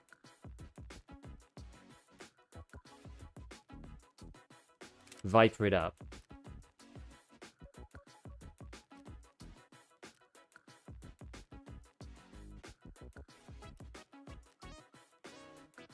Where's the doodad? Oh, this is the. It's because this is this barrel. There we go. Do the shorter one. And you do that. And then we can add this. Get rid of that. Okay.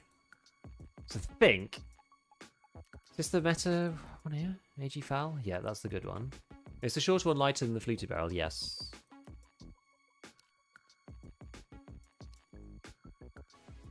Although you can't tell because of this. Let me just get rid of this. They're the same, actually. But the ergo swing is... it's not actually that bad. Not actually that much. But the recoil difference is also very small.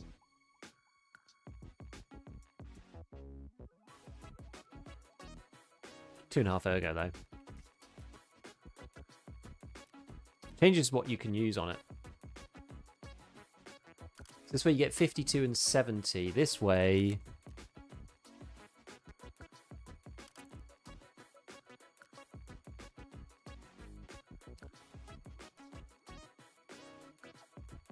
I mean, you could BMD it, but...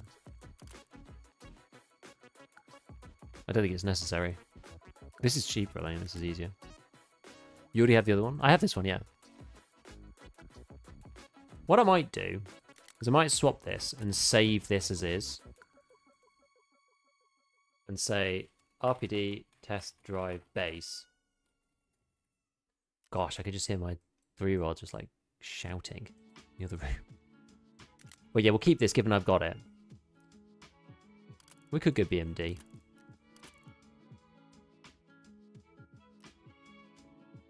AK303M. Oh, I can't install the top. RPD in the account. Oh, that's a shame.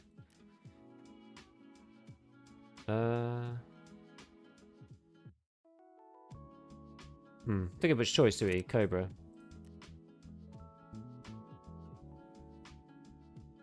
One of these. One of those. Can put sight on the handguard. Oh, but that's nasty. Needs to be specific sight. Oh, does it? What's the sight? Oh, it's the EXP. It's the one they gave me. EKP1S03. Okay. This one. Has to be this guy. Okay.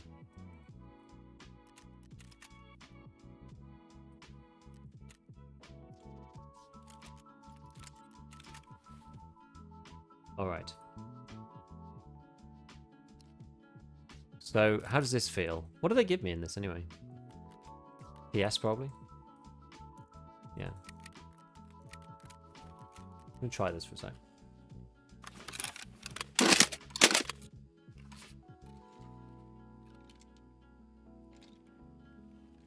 So a lot of overswing, but we expected that. Now what happens if we have no ammo?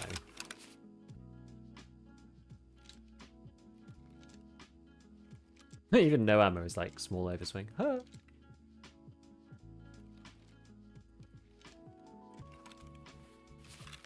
It's like because I'm kind of overweight anyway.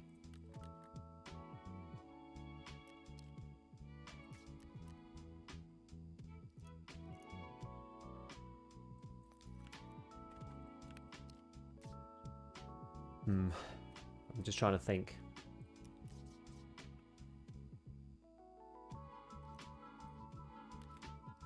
Got 60 in there. What does that do?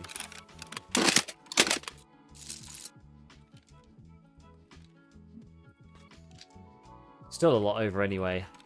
You may as well just... I think you may as well just do it. It's probably no point actually even modding this gun. Or just going for recoil, I suppose.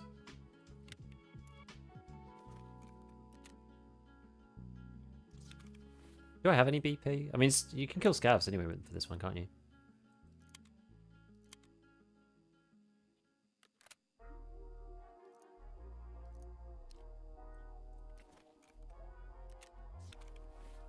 PS is plenty. We'll do a bit of PP top load. But yeah, you can kill scavs, so it doesn't matter. Go for laser beam and camp it out.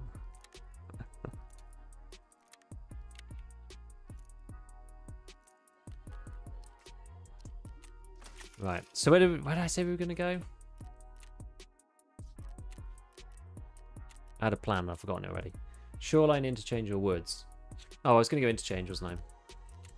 Yeah. You need the respirator.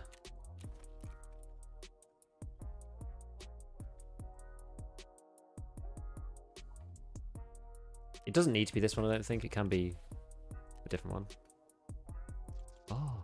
Wait, can't I contact sixes? Oh, that is mean. Can you wear... Is there anything you can wear specifically with the respirator? Ears-wise? There must be, right? I just don't have many of them in my stash. Can you wear, like... I didn't realize... They never used to be incompatible. Can you wear, like, M32s? Anything that doesn't have a mic? Sword in? Oh, God.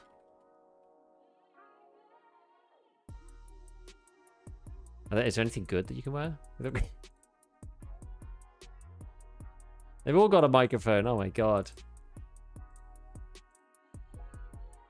Yeah, Safari Land. That's... Okay.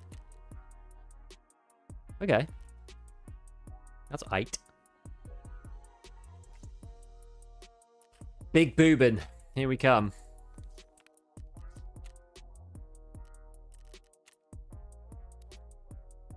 So we're going to go into Chungus.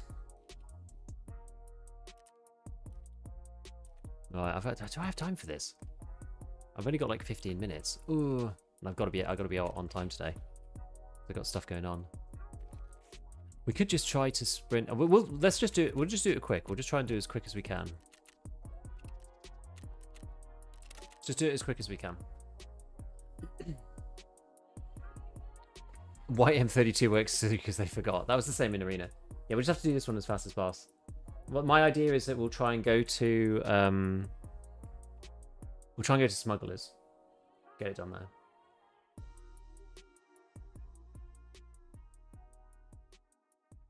Whiskey, did they fix the Arena EFT syncing issues? Mine was always a little bit off. Rare comment over on Twitter. I think I have had some issues this wipe, but for the most part it's been pretty good. The only issue I had was that it was behind and then it took a bit of time to catch up, but it did always sync in the end this wipe. But I only had that like a one particular occasion. The rest of the time it was fine. I feel these days like you don't really get... Wait, did I not end up putting the VMD on? I don't know what I did there. Damn it.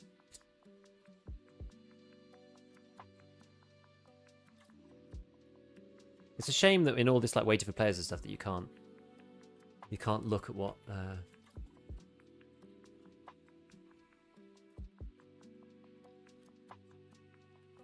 in your stash.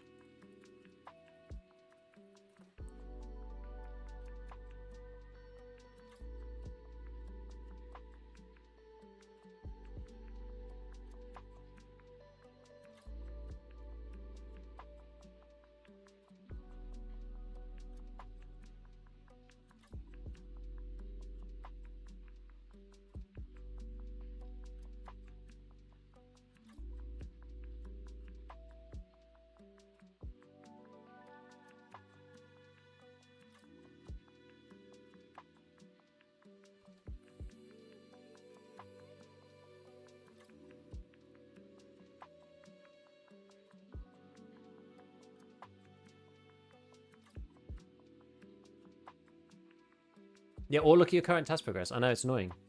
You can only do it for like the very first thing. It's a real pain. It's a real pain.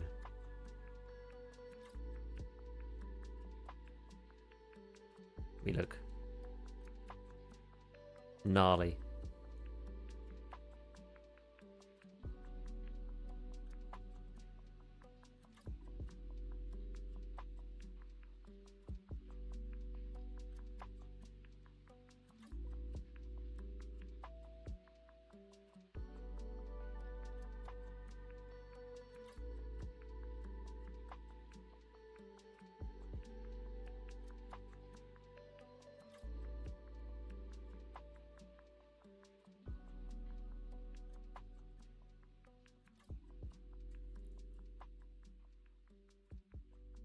Yeah, it's a weird looking LPD, isn't it?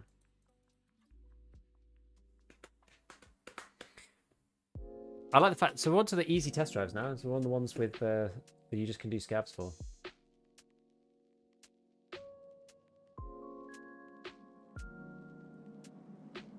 Slowly chipping away at these final tasks. Pretty much smooth sailing from here to Kappa? Pretty much.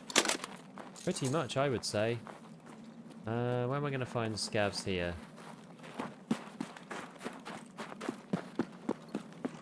Not this side.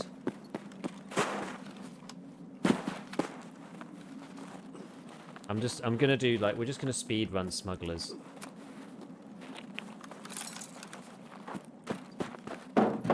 We might meet people on the way.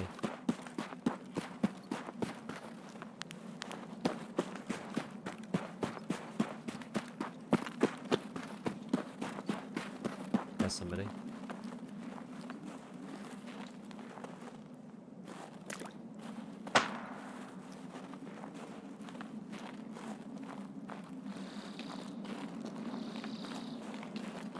There's still somebody.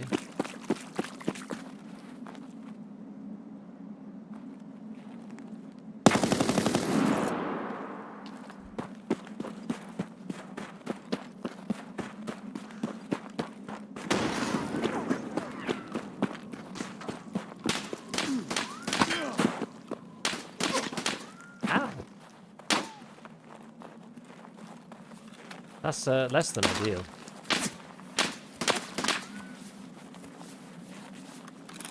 In fact.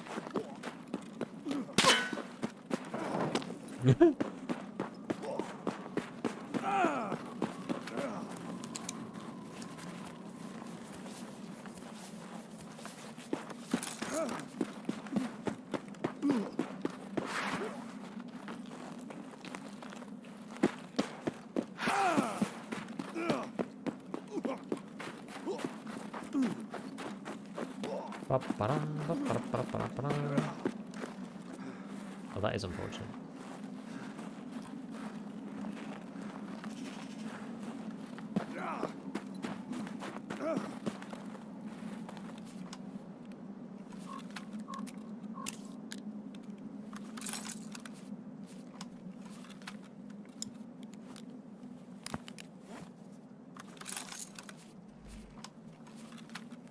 Guess we should serve it. Yeah, the Contact 6s are super powerful, they are.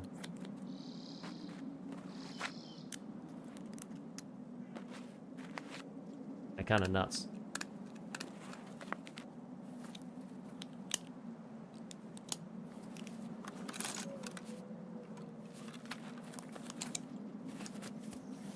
Okay, we're good. Let's go. It is more fair now, yeah. It used to be awful.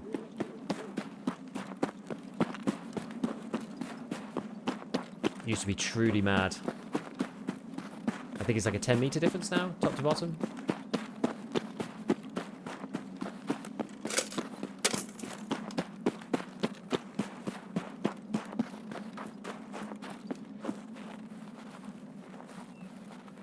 Yeah, I just didn't really want to fight PMC because like I thought, well, we'll just shoot at him on the off chance we get a random kill, but otherwise I don't really care because I'm just going to end up spending a lot of resources fighting this dude and then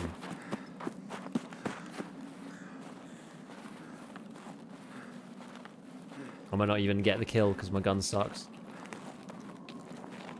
I just want to murder scavs, is that too much to ask?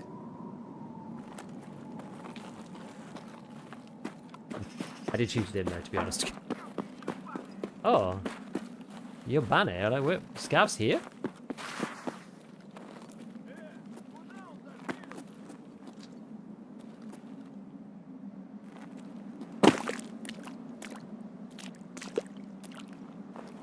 How are there scavs here?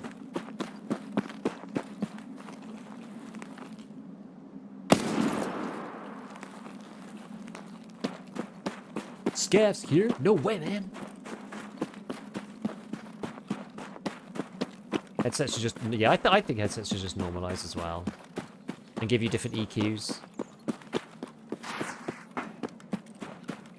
I I've ever seen a scav there. I mean, this feels like the first time I've ever seen a scav in that position. Ever. I'm not sure how far this way you can go without getting blown up or shot by a sniper or something. Does the water stop you? Maybe there is no limit in this section. I've not tried it, to be honest. Oh, it's swampy. I should be keeping an eye out for people on the ridgeline, really.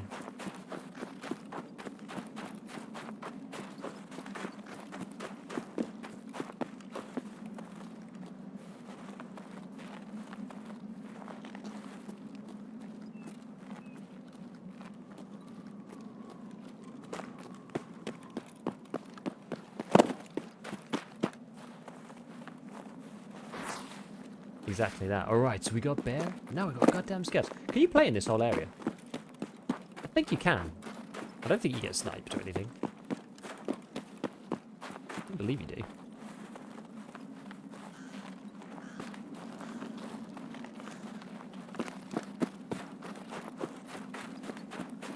I think you can go down here too. I think you just, because that's green flare there, so I just don't think you can go down there.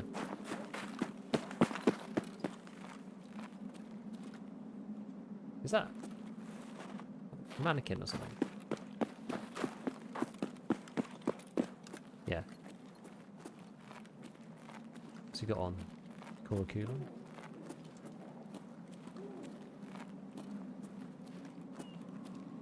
It's quiet. Too quiet.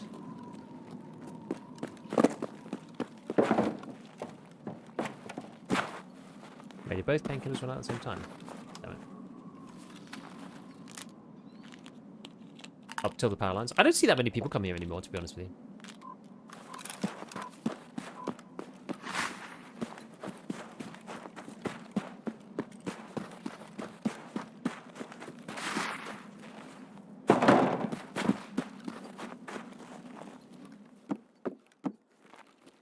Pepco!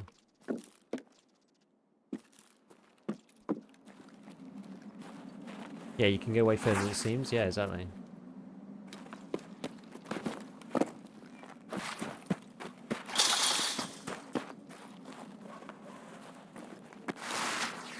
Remember fighting a Prestige 4 Chad in here at one point. He had to get a helmet on like 2 weeks in. I was like, oh no.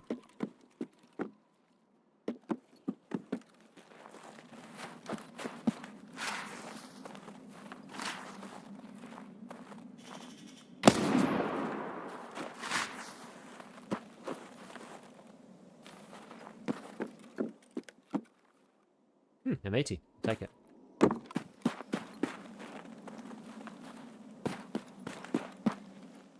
Yeah, now everyone just runs Ultra Med.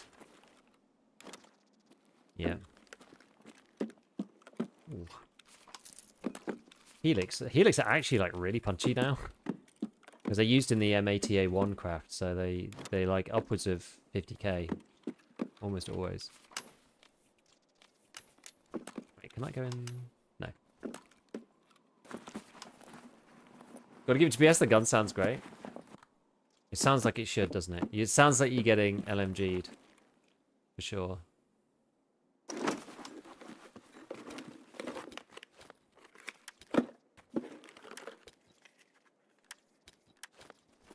Okay, we'll just do a quick sweep around here and then we've got to... I gotta go, unfortunately. Gotta head off. But yeah, before we go, thank you to the PlaySafe guys for sponsoring the stream today, although someone's been here already. Although I support what they're doing anyway. So they kind of didn't need to, in some sense, but I still appreciate it. And yeah, if you want to see more anti-cheat type stuff coming to the game, do go to the link that's been scrolling around. We'll do exclamation PlaySafe ID, and go to that link on the Tarkov community to go and upvote it. And hopefully VSG sees it, and we get some tasty anti-cheat verification in the game. Scav? No. You know, when you want them, there's never any scavs here, is there?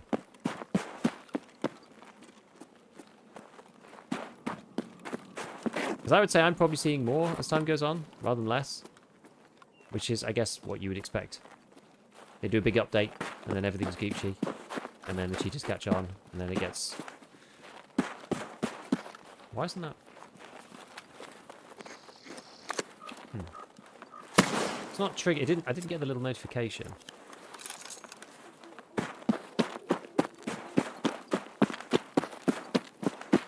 Okay, did work. You have a prestige? No, but I might get to the point of prestige this wipe. But whether I actually will press the button or not, I'm not sure, to be honest. Because I want to wait until see what happens with seasonal before I do.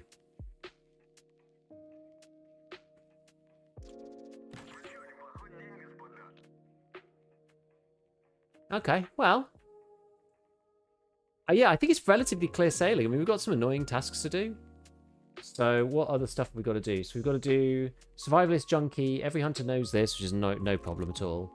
Claustrophobia. I still got to do Stir Up. All is revealed. Dragnet and the Precursor Quest. Break the Deal. Easy Job Part 2. Documents. Vitamins Part 2. Hunts with the Path Outcast. Terrorgoof Employee. Insomnia. Drug Trafficking. Peacekeeping Mission. Decontamination, which is what we're doing right now. Stray Dogs we've done. I've got to do the rest of the Gunsmiths, but that's no problem. And then all the test drives and Intimidator. And Punisher Part 6. So there's some to do, but none of it's like super hard.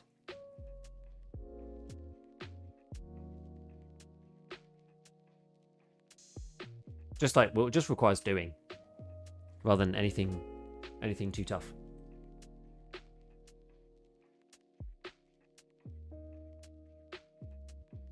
All properly doable. No PvP quest left. Insomnia.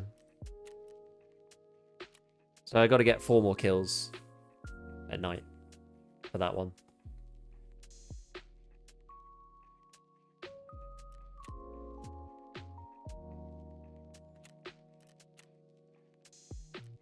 I wonder what else I need for network provider, because I'm not actually seeing it. Maybe it comes up later. I don't know. Weird. Yeah, it's mainly scavs, items, collect various things, go to various places. It's nothing too hard. I really don't think it's too difficult. Right, okay, my friends, I do have to go. Let's go and get a raid on. Yes, one last shout out to PlaySafe. Thanks for sponsoring the stream. Hope you guys go over and press the button, do the thing, and then we can get something in this game that's going to help us reduce the number of cheaters, because I hate cheaters. And I hope it's not just a Tarkov thing, even though they're already in scum. So if we can get some more people in, some more games in as well, and it will be good. It will be good. You know what? We're going to go and raid Tiggs. No one's really on particularly, but let's go and raid Tiggs. Brit boy, first in the world. I quite like Tiggs, to be honest. Alrighty, friends. I will see you. I'm not sure if I'm going to be on tomorrow. I don't know yet. I haven't decided. Actually, I probably will be, but we'll see. And we'll carry on getting the Kappa stuff. We'll start having to do like a countdown of the number of quests we've got left, because not that many. Right. Catch you, everyone. Bye-bye for now.